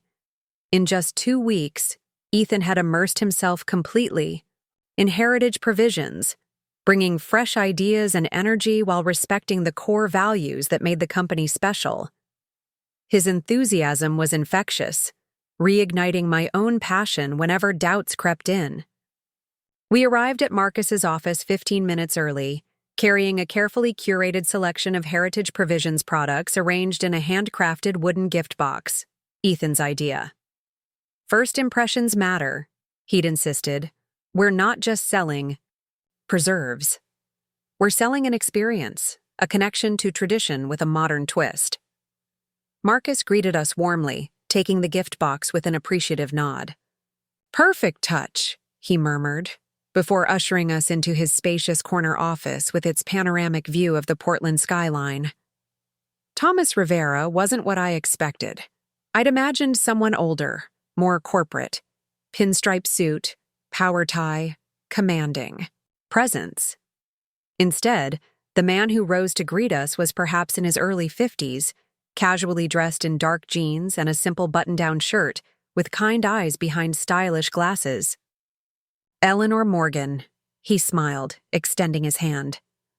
"I've heard wonderful things about you and Heritage Provisions. And this must be Ethan. Marcus mentioned you've joined the family business." I expected Ethan to correct him, to explain that his involvement was temporary, but instead he nodded confidently. "That's right. I'm handling business development and operations while my mother leads product creation and culinary direction." The easy way he claimed his role in the company caught me by surprise. Despite our conversations about his potential future involvement, hearing him presented as established fact to a potential investor made it suddenly, concretely real. "Perfect combination," Rivera nodded approvingly. "The most successful food ventures I've backed have had that balance. Someone who lives and breathes the culinary side partnered with someone who understands the business mechanics." "Please, sit." For the next hour, we presented Heritage Provisions, its origin, current status, and future vision. I spoke passionately about our commitment to quality, the stories behind our recipes, and the connection to local farmers and suppliers. Ethan seamlessly picked up with market analysis, growth projections, and expansion strategy. Marcus occasionally interjected with contextual information about the regional specialty food landscape. Rivera listened attentively, asking insightful questions that indicated genuine interest rather than merely going through the motions. When we finished our formal presentation, he leaned back in his chair, expression thoughtful. "I taste a lot of specialty food products," he began. "Hundreds each year, from passionate entrepreneurs convinced they've created something special. Most are good, some are very good. Rarely do I encounter something genuinely exceptional." He gestured to the empty jar of blackberry lavender honey, preserve on his desk. "This falls into that last category." My heart quickened at the praise, but I maintained a professional demeanor, waiting for him to continue. "Beyond the product quality, What interests me about Heritage Provisions is the story, not just the family recipes passed down through generations, but your personal journey, Eleanor. The courage to reinvent yourself, to build something authentic in midlife. That narrative will resonate strongly with consumers. My mother's story is certainly compelling, Ethan agreed. But we're careful not to define Heritage Provisions solely through that lens. The products stand on their own merits. Rivera nodded approvingly. Exactly right. The story gets customers to try the product once. The quality brings them back, again and again. He paused, reaching for a folder on the desk. Here's what I'm prepared to offer. $250,000 investment for a 20% equity stake in Heritage Provisions. The figure hung in the air between us, far larger than I had anticipated. Marcus had prepared us to expect perhaps $100,000 if Rivera was genuinely interested. That's a substantial offer, I said carefully. May I ask what your involvement would look like beyond the financial investment? Advisory role only, Rivera assured me. Quarterly board meetings, access to my network of retailers and distributors, mentorship is needed. I don't interfere with day-to-day operations or creative decisions. My philosophy is simple. I invest in people who know their business better than I do. And the growth expectations? Ethan asked, the question I'd been too overwhelmed to formulate. Realistic ones, Rivera replied. I understand that artisanal quality requires appropriate scaling. I'm not looking for explosive growth that compromises what makes Heritage Provisions special. I envision regional expansion over the next 2 years, with potential for national distribution through select specialty retailers by year 3. As he outlined his vision, I found myself nodding along. His approach aligned remarkably well with our own goals, ambitious but not reckless, respectful of the artisanal nature of the products. We'd need to discuss this privately, I said when he finished. Of course, Rivera smiled. Take whatever time you need. The offer stands for 2 weeks. He handed me his business card. Simple, elegant, no flashy title. Call me directly with any questions. And Eleanor, he added, his expression sincere, regardless of your decision, you've created something remarkable here. Don't lose sight of that. After Rivera departed, Marcus couldn't contain his excitement. This is unprecedented, he exclaimed. Rivera rarely makes offers at first meetings, and never at this valuation for such an early-stage company. He must really believe in Heritage Provisions. The validation was sweet, particularly after David's dismissal of my hobby business. Yet, as we drove to view the industrial kitchen space later that afternoon, a nagging uncertainty lingered beneath my excitement. You're quiet, Ethan observed as we navigated through East Portland's industrial district. Having second thoughts about Rivera's offer? Not second thoughts exactly, I replied, struggling to articulate my hesitation. More like trying to ensure I'm making decisions for the right reasons. This whole journey started because I needed to prove something, to myself, to your father. I don't want to make choices now based on continuing that pattern. Ethan considered this thoughtfully. What would be the right reasons then? Building something sustainable, I said, after a moment. Creating a company that honors tradition while evolving with the times. Producing food that brings genuine pleasure to people's lives. For what it's worth, Ethan said quietly, I think you've already proven everything you needed to. Whether we take Rivera's investment or not, Heritage Provisions is real. It's viable. It's yours. His words settled something in me, a restlessness I hadn't fully acknowledged. By the time we arrived at the industrial kitchen, a spacious, well-designed facility with ample room for expansion, I felt centered again, ready to evaluate our options with clear eyes. The kitchen tour confirmed what we'd suspected. This space would allow Heritage Provisions to grow significantly while maintaining artisanal production methods. With proper equipment upgrades, We could triple our output without compromising quality. The location even included a small storefront area that could serve as a tasting room and retail space. "What do you think?" I asked Ethan as we walked. The perimeter, mentally arranging equipment and workflow patterns. "It's perfect," he replied without hesitation. "Functional, accessible, room to grow.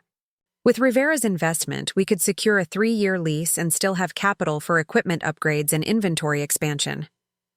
We were discussing renovations with the leasing agent when my phone rang, Grace's name flashing on the screen. I stepped outside to take the call, expecting our usual check-in about dinner plans. "Have you seen it?" Grace demanded without preamble, her voice tight with urgency. "Seen what?" I asked, confused by her tone. "The article in PDX Eats, about David and Sophia." My stomach dropped. "No, what article?" Grace hesitated. "It's complicated. Can you meet me at my place in an hour? You need to see this in person." The drive to Grace's loft was a blur, my mind racing with possibilities. What could David and Sophia possibly be doing that warranted an urgent in-person discussion? The divorce was proceeding amicably enough, both of us seemingly ready to move on with our separate lives. Grace met me at the door, tablet in hand, expression grim. "Before you read this, remember that you're building something amazing with Heritage Provisions. Nothing can take that away from you." Her preamble only heightened my anxiety. I took the tablet with trembling hands and began reading the article displayed on screen. Portland's newest culinary power couple launches luxury preserve line. The accompanying photo showed David and Sophia standing proudly in a sleek industrial kitchen, surrounded by elegantly packaged jars. The headline alone felt like a physical blow, but the article's contents delivered the true devastation. Financial advisor David Morgan and chef Sophia Winters have announced the launch of Winters & Morgan Fine Foods, a luxury preserve and specialty food line that promises to elevate everyday moments through exceptional flavor experiences.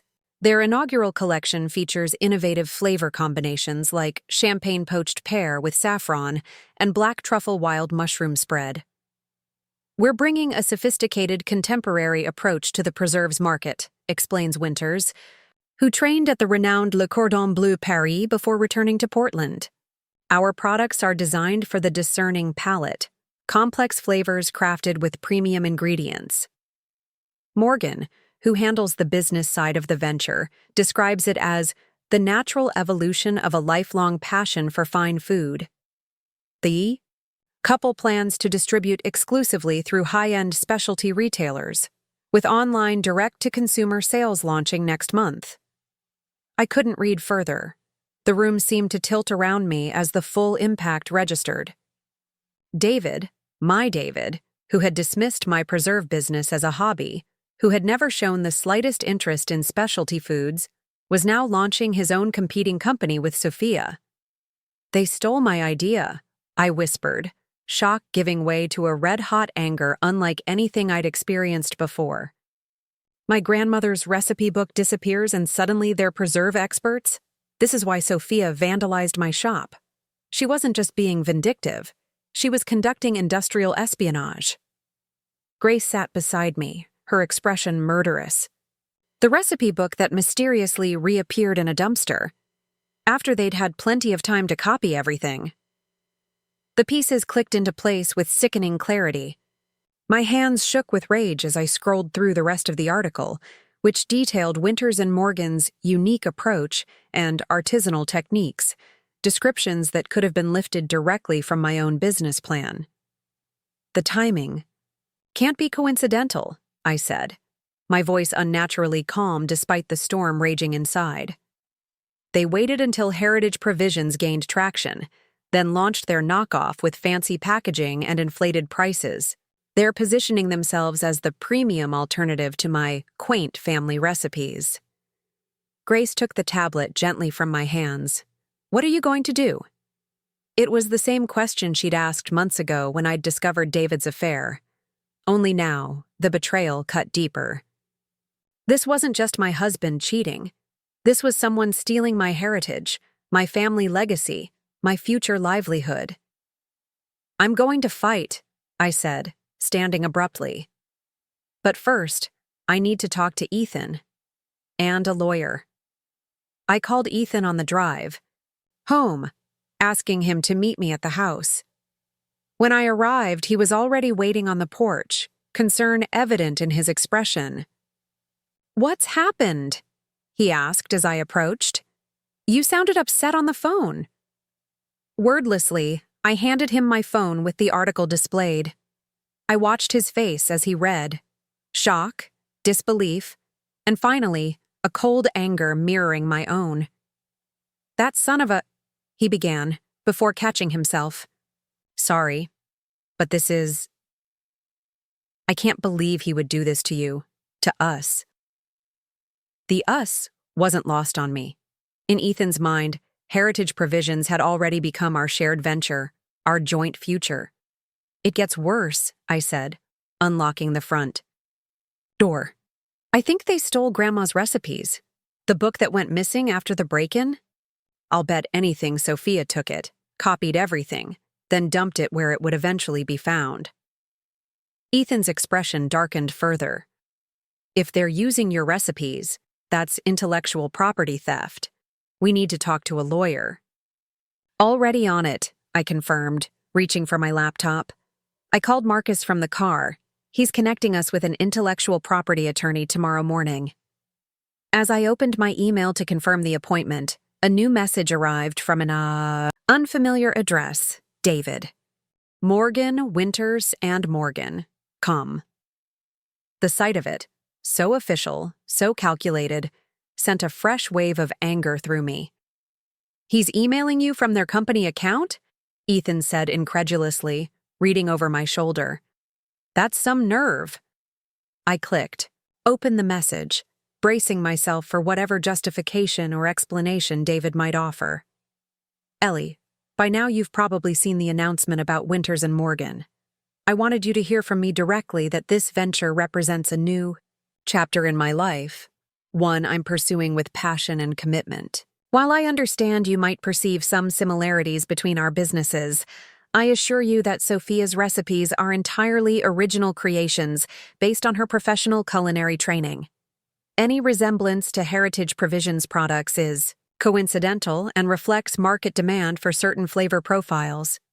I hope we can maintain the cordial relationship we've established during our divorce proceedings, and perhaps even find ways for our respective businesses to coexist peacefully in the marketplace.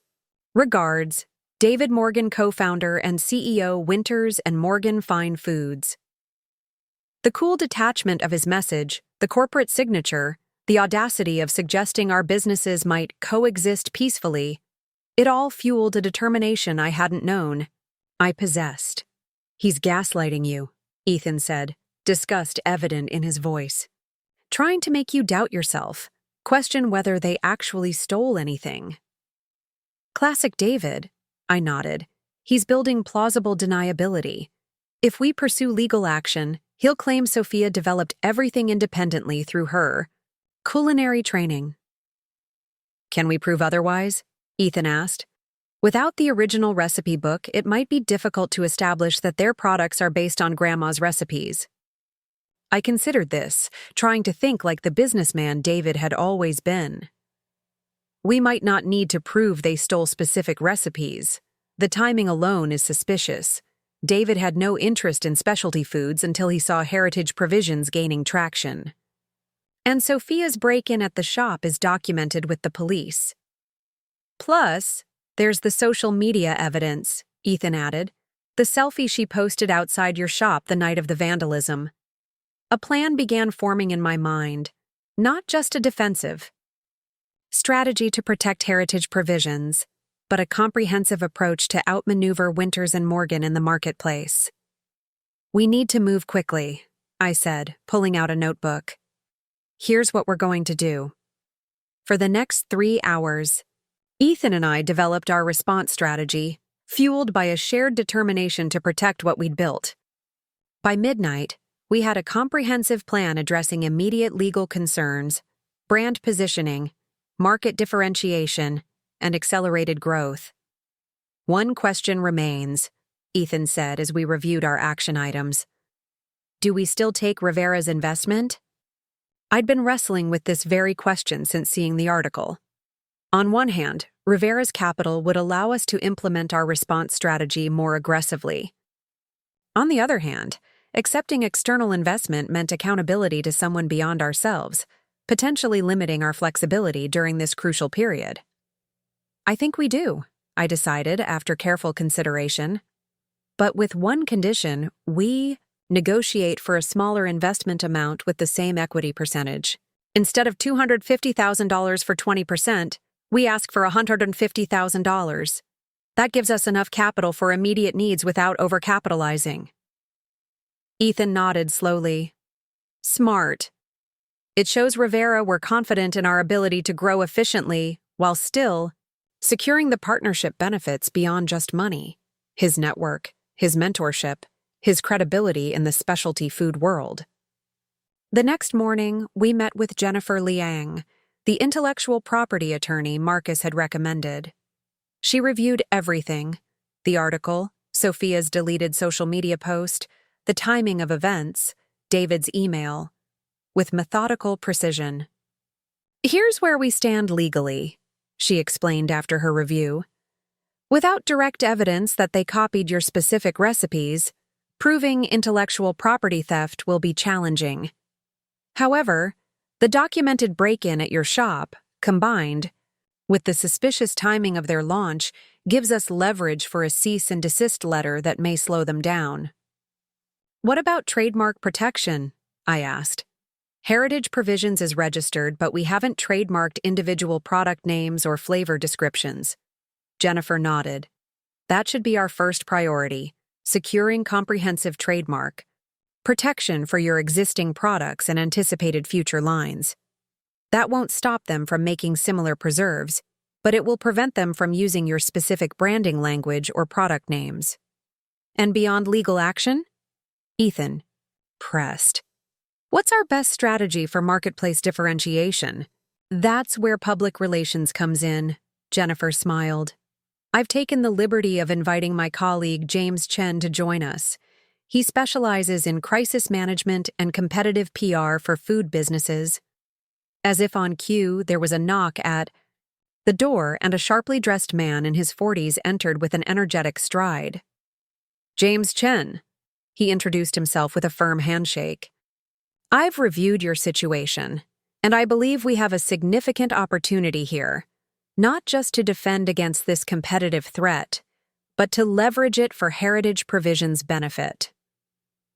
For the next hour, James outlined a comprehensive PR strategy that positioned Heritage Provisions as the authentic, genuine article against what he termed corporate imitations. His approach was subtle yet devastating, never directly attacking Winters and Morgan, but consistently reinforcing Heritage Provisions' authenticity, family legacy, and artisanal integrity. The story is your greatest asset, James emphasized. Eleanor Morgan, rediscovering family recipes, building something meaningful after personal setbacks, joined by her son to continue a multi-generational legacy. That narrative resonates powerfully with consumers seeking authenticity in an increasingly corporate food landscape. By the time we left Jennifer's office, armed with a clear legal and PR strategy, I felt a renewed sense of purpose. What David and Sophia had intended as a devastating blow had instead crystallized my vision for Heritage Provisions and strengthened my resolve. First step, I told Ethan as we headed toward our next appointment, is securing that industrial kitchen. With or without Rivera's investment, we need to scale up production immediately. Agreed, he nodded. And I think we should accelerate the retail space development too. Creating a direct connection with customers will be crucial for building the brand loyalty James talked about. Our next stop was the Portland Food Co-op, where our first major wholesale order was being prominently displayed in the fall harvest showcase.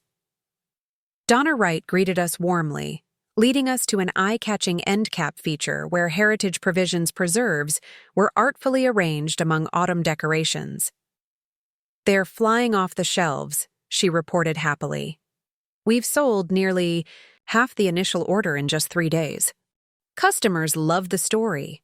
We included those lovely biography cards you provided with your grandmother's photo." The sight of our products so beautifully presented, clearly resonating with customers, provided a much-needed emotional boost after the shock of David's betrayal. As we discussed reorder timelines with Donna, my phone buzzed with a text from Marcus. "Rivera wants to meet again tomorrow. Says he's seen the Winters and Morgan announcement and has thoughts to share." I showed the message to Ethan, who raised an eyebrow. "Could go either way," he mused. "He might see the competition as a risk factor, or he might recognize the opportunity to back the authentic player in an expanding market." "Only one way to find out," I replied, texting Marcus to confirm the meeting. That evening, I found myself alone in the kitchen of what would soon be someone else's home. Ethan had gone out with friends, promising to return with dinner, leaving me with my thoughts and the familiar comfort of my cooking space. Almost without conscious decision, I began gathering ingredients for preserves, not a heritage provisions recipe, but something new, something that represented the next chapter. As I chopped, measured, and stirred, I reflected on the whirlwind of the past months.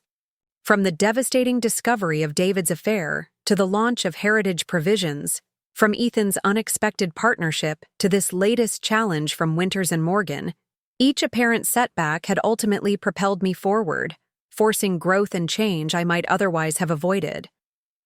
The preserve simmered on the stove, a bold combination of blood orange, cardamom, and vanilla bean that filled the kitchen with an intoxicating aroma. As I watched it thicken to the perfect consistency, I realized this recipe represented my evolution, taking traditional techniques and familiar ingredients, then transforming them into something unexpectedly complex and satisfying. Just as I was ladling the finished preserve into sterilized jars, the doorbell rang. Curious, Ethan had a key and we weren't expecting visitors, I wiped my hands and went to answer. Sophia Winters stood on my porch, looking significantly less polished than in her PR photos. Her eyes were slightly red-rimmed, her posture tense rather than confident. "Can we talk?" she asked without preamble.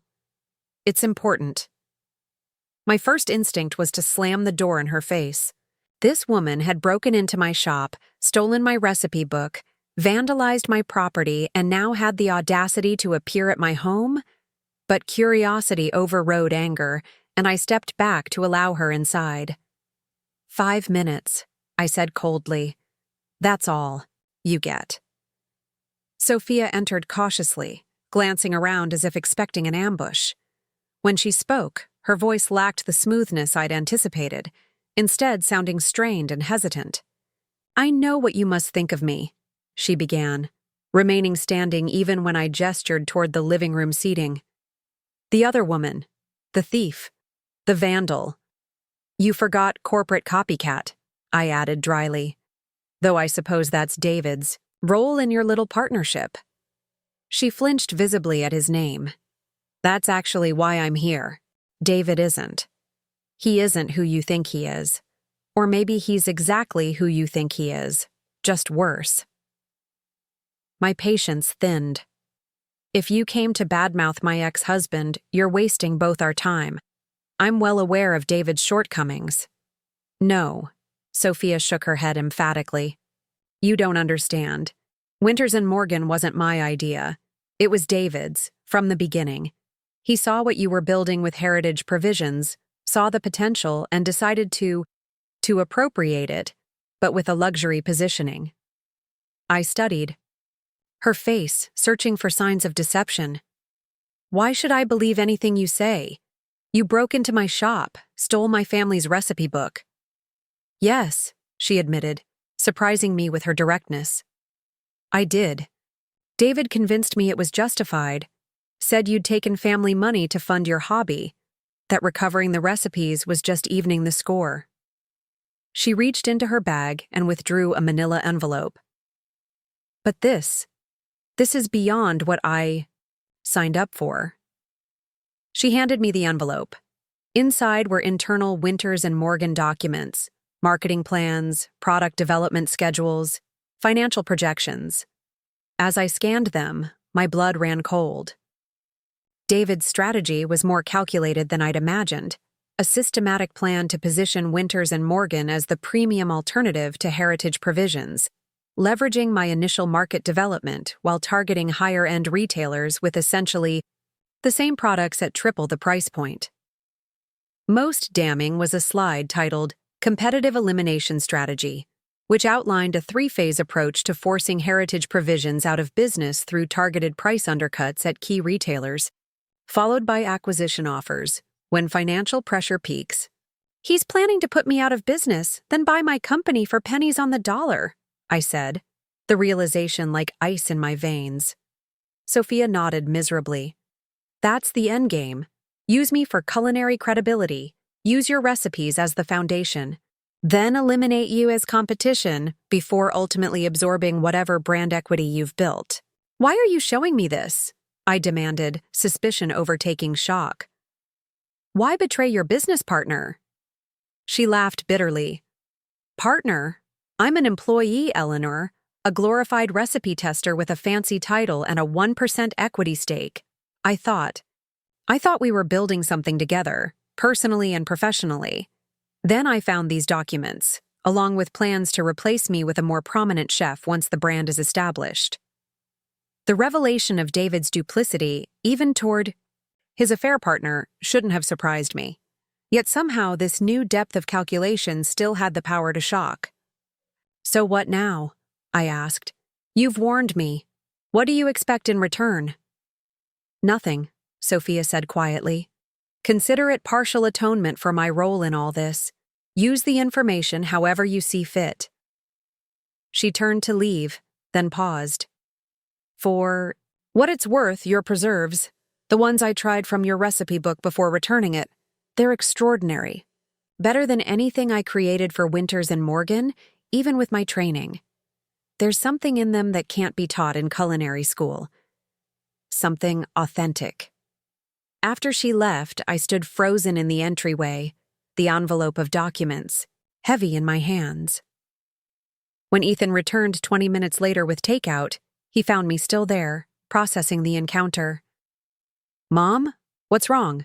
he asked, setting down the food bags. "You look like you've seen a ghost." "Not a ghost," I replied, handing him the envelope. "Just the truth, in all its calculating glory." As Ethan reviewed the documents, his expression hardened. "This changes everything," he said finally. "With these internal documents proving their intentional strategy to copy heritage provisions and eliminate competition, we have what we need for legal action." I nodded slowly, a plan forming. "Yes, but I think there's an even better approach than immediate litigation. One that turns David's own strategy against him." "I'm listening," Ethan said, his eyes bright with the same strategic intelligence that had served us so well in building heritage provisions. "First," I began, "we meet with Rivera tomorrow and accept his investment offer. The full amount, not the reduced figure we discussed. We'll need the capital for what comes next." "Which is?" A smile spread across my face, not the warm, gentle expression I'd worn for years as David's wife, but something sharper, more determined. "We're going to beat them at their own game, and I know exactly how to do it." That night, I barely slept, my mind racing with the comprehensive strategy taking shape. By dawn, I had outlined a multi-pronged approach that would not only protect heritage provisions from David's predatory tactics, but position us for the kind of growth I'd barely dared to imagine before. As sunrise painted the kitchen in golden light, I stood at the counter, adding the final touches to a presentation for Rivera. The documents Sophia had provided were arranged neatly in a folder beside my laptop, physical evidence of the threat we faced and the opportunity it represented. Ethan appeared in the doorway, already dressed for our meeting. "Ready for this?" he asked, pouring himself coffee from the pot I'd brewed an hour earlier. I nodded, a calm certainty settling over me. More than ready. It's time to show David and the world what Heritage Provisions is truly capable of. As we gathered our materials and headed for the car, I paused for one last look at the house that had been the backdrop to so much of my life. My marriage, motherhood, years of suppressed ambitions, and finally, the awakening that had led to Heritage Provisions. "Goodbye," I whispered, not to the physical structure but to the woman I'd been within those walls. Compliant, diminished, defined by others' expectations. That woman was gone. In her place stood someone new, someone who had discovered that the greatest revenge against betrayal wasn't anger or retribution, but success on her own terms. Part 5. The Transformation and New Chapter. Thomas Rivera leaned back in his chair, fingers steepled beneath his chin as he studied the documents spread across the conference table. The morning light streaming through Marcus's office windows cast a warm glow over the damning evidence of David's predatory business strategy. For several minutes, Rivera said nothing, methodically reviewing each page with the practiced eye of a seasoned investor. "Well," he finally said, looking up at me with newfound respect, "this certainly changes the competitive landscape analysis. David Morgan clearly underestimated you, Eleanor." I felt Ethan shift beside me, tense with anticipation. We'd presented everything to Rivera: the Winters and Morgan announcement, Sophia's visit, the internal documents revealing David's true intentions, and most importantly, our comprehensive counter-strategy. "The question," I replied evenly, "is whether this new information affects your interest in Heritage Provisions." Rivera smiled, the expression warming his usually reserved features. "On the contrary, I find myself even more convinced of my initial assessment. You've demonstrated something rare in business: resilience in the face of unexpected challenges. That quality, more than any market projection or product innovation, predicts long-term success." He gathered the documents into a neat pile, then reached for his briefcase. "My offer stands, $250,000 for 20%. But I'd like to add something." He produced a sleek folder embossed with his company's logo. "Access to my legal team for handling the Winters and Morgan situation, plus expedited introductions to key national retailers in my network. The sooner we get Heritage Provisions established in premium markets, the stronger your position against competitors." Ethan and I exchanged a quick glance of mutual agreement before I extended my hand across the table. "We accept. Thank you for your confidence in us." As we signed the preliminary investment agreement, a weight lifted from my shoulders. Not just financial pressure, but the deeper burden of doubt I'd carried since starting this journey. Rivera's investment validated what I'd begun to believe about myself: that I was capable of building something significant, something lasting. "I have one question," Rivera said as we concluded the meeting. "Your counter-strategy for Winters and Morgan, launching a premium sub-brand alongside your core Heritage Provisions line, it's brilliant market positioning. But the timeline seems ambitious. Can you realistically develop and launch a new product line within 6 weeks?" I smiled, thinking of the blood orange, cardamom, and vanilla preserve cooling in my kitchen at home. "The development is already underway. Heritage Reserve will feature sophisticated flavor combinations that honor traditional techniques while appealing to modern palates. We're not rushing to market. We're accelerating a planned expansion." Rivera nodded appreciatively. "That's exactly the distinction that matters. I look forward to tasting the results." As we left Marcus's office, investment agreement in hand, Ethan couldn't contain his excitement. "We did it, Mom. Rivera's backing, legal support, retail connections. We have everything we need to execute the plan." I embraced my son, overwhelmed by how far we'd come together. We did. Now the real work begins. The following weeks passed in a blur of focused activity. With Rivera's investment secured, We signed the lease on the industrial kitchen space, ordered additional equipment, and hired our first 2 employees, a production assistant and a part-time administrative coordinator. Ethan took charge of operations, implementing systems and workflows that maximized efficiency without compromising quality.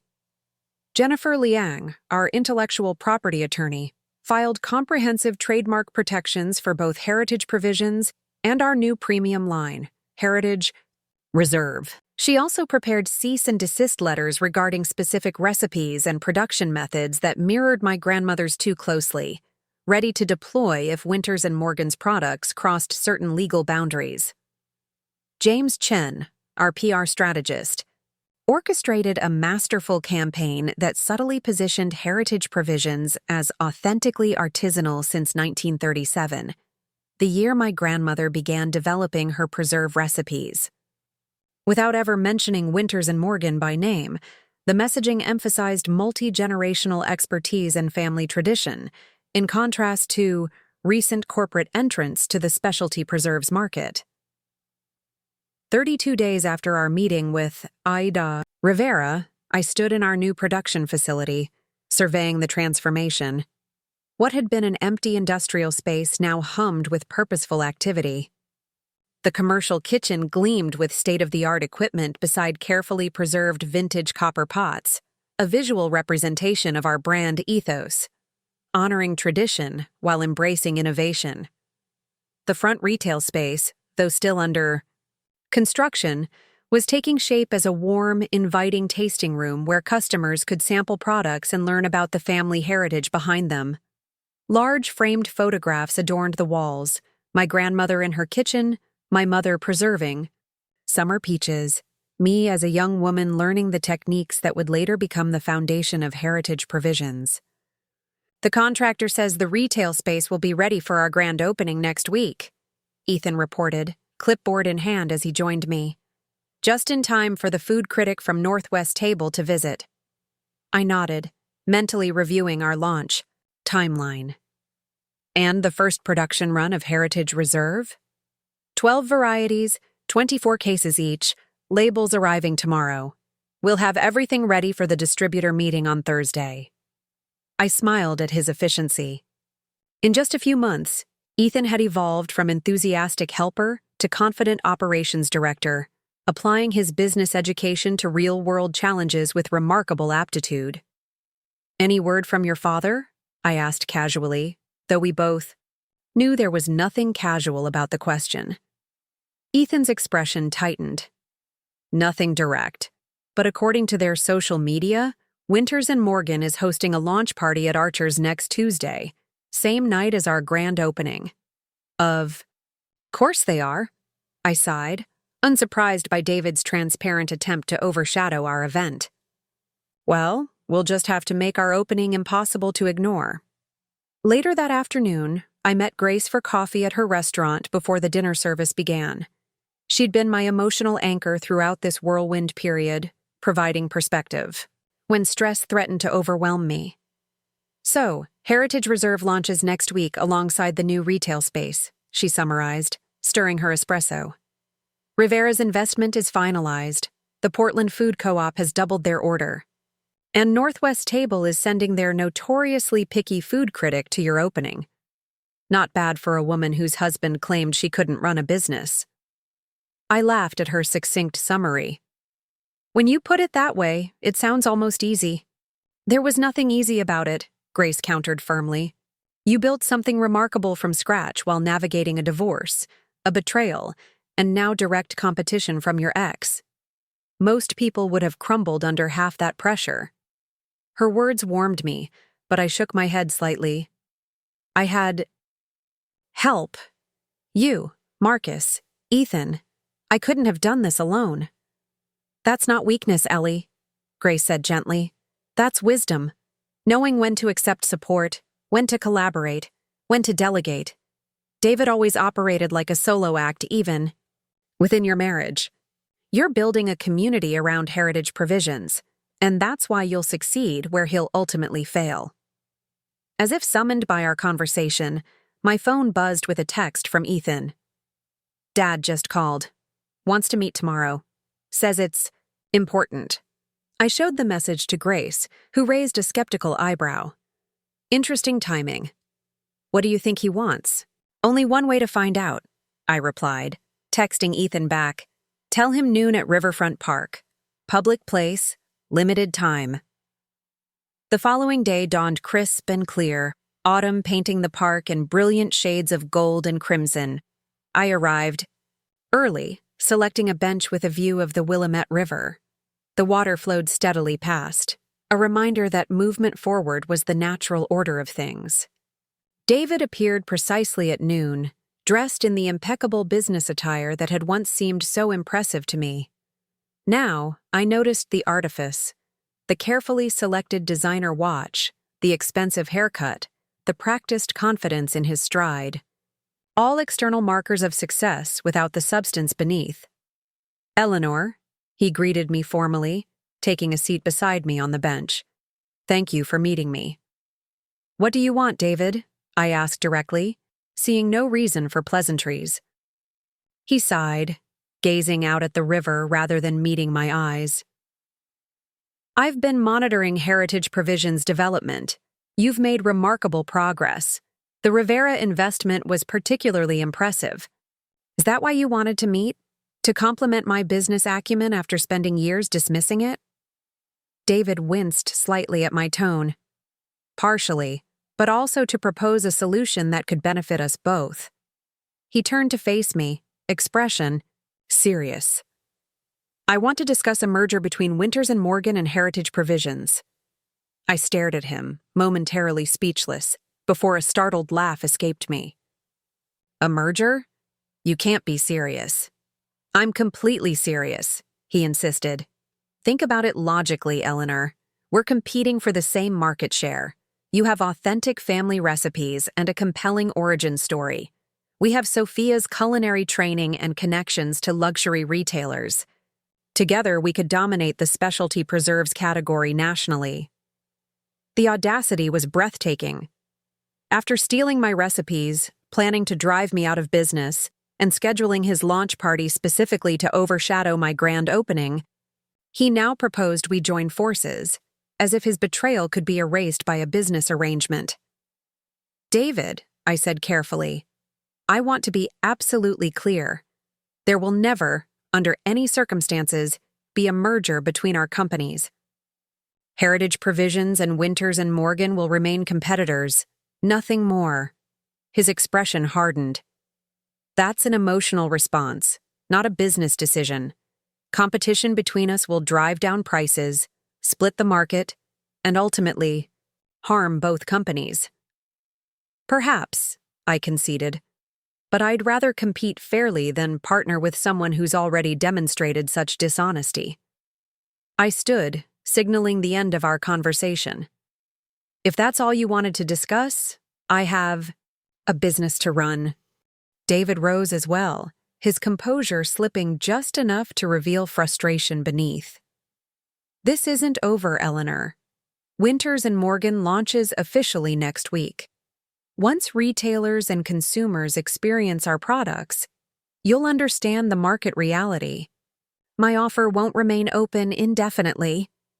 I smiled, genuinely amused by his transparent attempt at intimidation. Goodbye, David. I wish you all the success you truly deserve. As I walked away, I felt a final thread snap, the last remaining connection to the woman I'd been during our marriage. That Eleanor might have considered his proposal, might have doubted her ability to succeed without his involvement. But that version of me was gone, replaced by someone who recognized David's offer for what it was. A last-ditch attempt to control what he could no longer suppress. The grand opening of Heritage Provisions retail space coincided with perfect autumn weather, crisp air and golden sunlight that made the Victorian building's restored facade glow with welcoming warmth. We'd decided on a soft opening approach for the first few hours, invitation only for local food writers, specialty retailers, and loyal customers from the farmers' market days, followed by a public reception in the evening. Ethan greeted guests at the door while I conducted tours of the production facility, explaining our artisanal methods and commitment to local sourcing. The response was overwhelmingly positive, with particular excitement about the Heritage Reserve line, my premium. Preserves featuring complex, unexpected flavor combinations. The blood orange cardamom is extraordinary, declared Lucia Chen, the notoriously critical food writer from Northwest Table. There's a balance here that's difficult to achieve. The warmth of cardamom playing against the bright citrus, with vanilla adding depth without sweetness. Genuinely sophisticated. As the evening public reception began, the space filled with community members curious about the new business. I mingled among them, sharing samples and stories, watching with quiet satisfaction as people connected with the products and the heritage behind them. "Mom?" Ethan approached, phone in hand. "You need to see this." He showed me an Instagram post from a local food influencer, a side-by-side comparison of Heritage Reserve's Blood Orange Cardamom Vanilla Bean Preserve and Winters & Morgan's Blood Orange Preserve with Cardamom and Madagascar Vanilla. The caption read, "Interesting timing. Two nearly identical products launching the same week from competing Portland preserve makers. Blind taste test coming soon. Preservewares. PDX Food."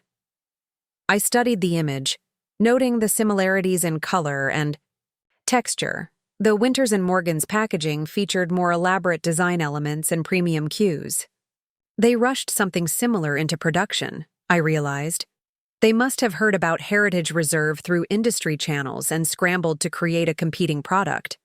Ethan nodded grimly, attempting to undercut our launch momentum. Classic corporate tactic. "But rushed development means compromised quality," I pointed out. "I created that recipe over weeks of careful refinement. They've cobbled together an imitation in days." As if to confirm my assessment, a notification appeared on Ethan's phone. The same influencer posting an update. Blind taste test complete. While both preserves look similar, Heritage Provisions version has significantly more depth and complexity. The Winters & Morgan product is good, but lacks the perfect balance of its competitor. Heritage Provisions for the win. Preserve preference. Ethan grinned, showing me the post. "The market will decide, just like you said." The evening continued successfully, with sales exceeding our projections and several specialty retailers requesting wholesale information. By closing time, we'd sold out of 3 varieties completely and had a list of customers requesting notification when more became available. As the last guests departed and we began cleaning up, Ethan asked the question that had been hovering all day. "Any news about the Winters & Morgan launch party?" I shook my head. "Nothing specific." Grace mentioned, "The attendance seemed sparse from what she heard through restaurant industry channels, but that's just hearsay." "Well, whatever happened there, we've had an unqualified success here," Ethan declared, gesturing around the space, now bearing the positive evidence of a busy, successful event. Later that night, as I settled into my new apartment, a bright, modern space overlooking the river, purchased with proceeds from the house sale, my phone chimed with a text from Grace. "Check your email. Just sent something interesting." I opened my laptop to find an email with a forwarded press release. The subject line made me sit up straight. "Winters & Morgan announces restructuring and strategic pivot." The press release, dated that very evening, announced that Sophia Winters had acquired controlling interest in Winters & Morgan Fine Foods and would be repositioning the brand to focus exclusively on savory preserves and gourmet condiments, moving away from sweet preserves entirely. The carefully worded statement included a quote from Sophia. "This strategic pivot allows Winters & Morgan to focus on an underserved niche in the specialty foods market. Our culinary expertise is better applied to developing innovative savory products rather than competing in the established sweet preserves category where traditional family recipes reign supreme." Between the lines, I read the truth. David's attempt to compete directly with Heritage Provisions had failed before it truly began. Sophia, showing more business acumen than I'd given her credit for, had executed a strategic retreat from direct competition into an adjacent category where success might still be possible. I forwarded the press release to Ethan with a single comment. First battle won. His response came seconds later. But the war continues. Savory preserves are still part of our expansion plan for spring. I smiled at his competitive spirit. One success at a time, I texted back. Tonight, we celebrate. 6 months later, I stood in the doorway of Heritage Provisions' expanded production facility, watching as employees filled, labeled, and packed preserves for shipment across the country. What had begun as a desperate act of self-preservation, after discovering David's betrayal, had evolved into a thriving business with 15 employees, distribution in specialty retailers in 23 states, and a Northwest Artisanal Food Award proudly displayed in our retail space. The journey hadn't been without challenges.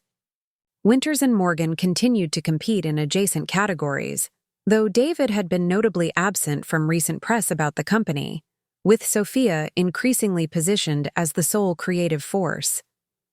Our production schedule sometimes strained our capacity, especially as wholesale orders increased following the NAFA recognition. And balancing growth with artisanal quality required constant vigilance. But each challenge had been met with the same determination that had fueled Heritage Provisions from the beginning.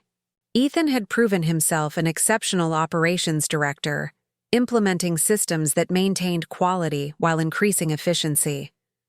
Our new product development process, now a collaborative effort between myself and our assistant preserve maker, Lena, ensured continuous innovation while honoring traditional techniques.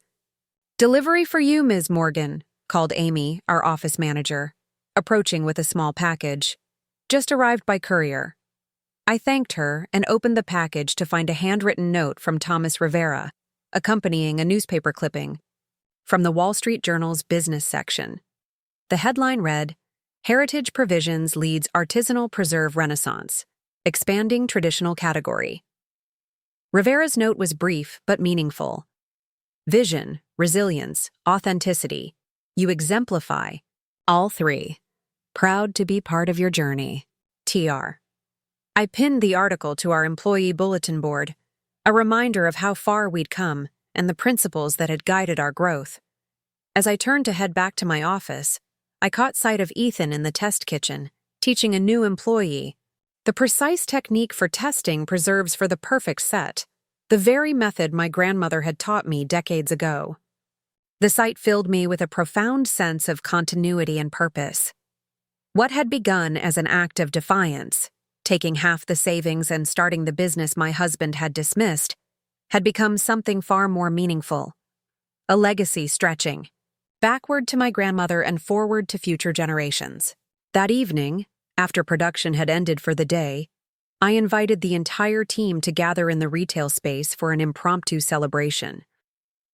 Standing before them, these people who had joined the Heritage Provisions family and contributed their talents to its success, I felt a swell of gratitude. 1 year ago today, I started this business at the lowest point in my life, I began, raising a glass of sparkling cider. What began as an act of survival has become something I never could have imagined. Not just a successful company, but a community of people who believe in creating something authentic and meaningful together. I looked around at their faces, Ethan, our production team, retail staff, administrative support, each person essential to what we'd built. Heritage Provisions isn't just about preserves, I continued. It's about preserving what matters. Traditions, quality, integrity, connections. Through all the challenges and victories of this past year, that purpose has remained constant. As glasses clinked and conversations flowed around me, I stepped outside briefly for a moment of quiet reflection. The evening air carried the first hint of spring, promising new beginnings and growth. From devastating betrayal had come unexpected renewal. Not just a business, but a reclamation of self, a discovery of strength I hadn't known I possessed. I thought of David briefly, wondering if he regretted his dismissal of my hobby business. now that Heritage Provisions had succeeded beyond even my own expectations. But the thought held no emotional charge, no lingering hurt or desire for vindication. His betrayal had been the catalyst for my transformation, but he no longer occupied space in my present or future. My phone buzzed with a text from Grace. "Dinner at my place tomorrow? Have news about Seattle expansion. Also, Marcus bringing friend he thinks you should meet. Apparently quite the gourmet."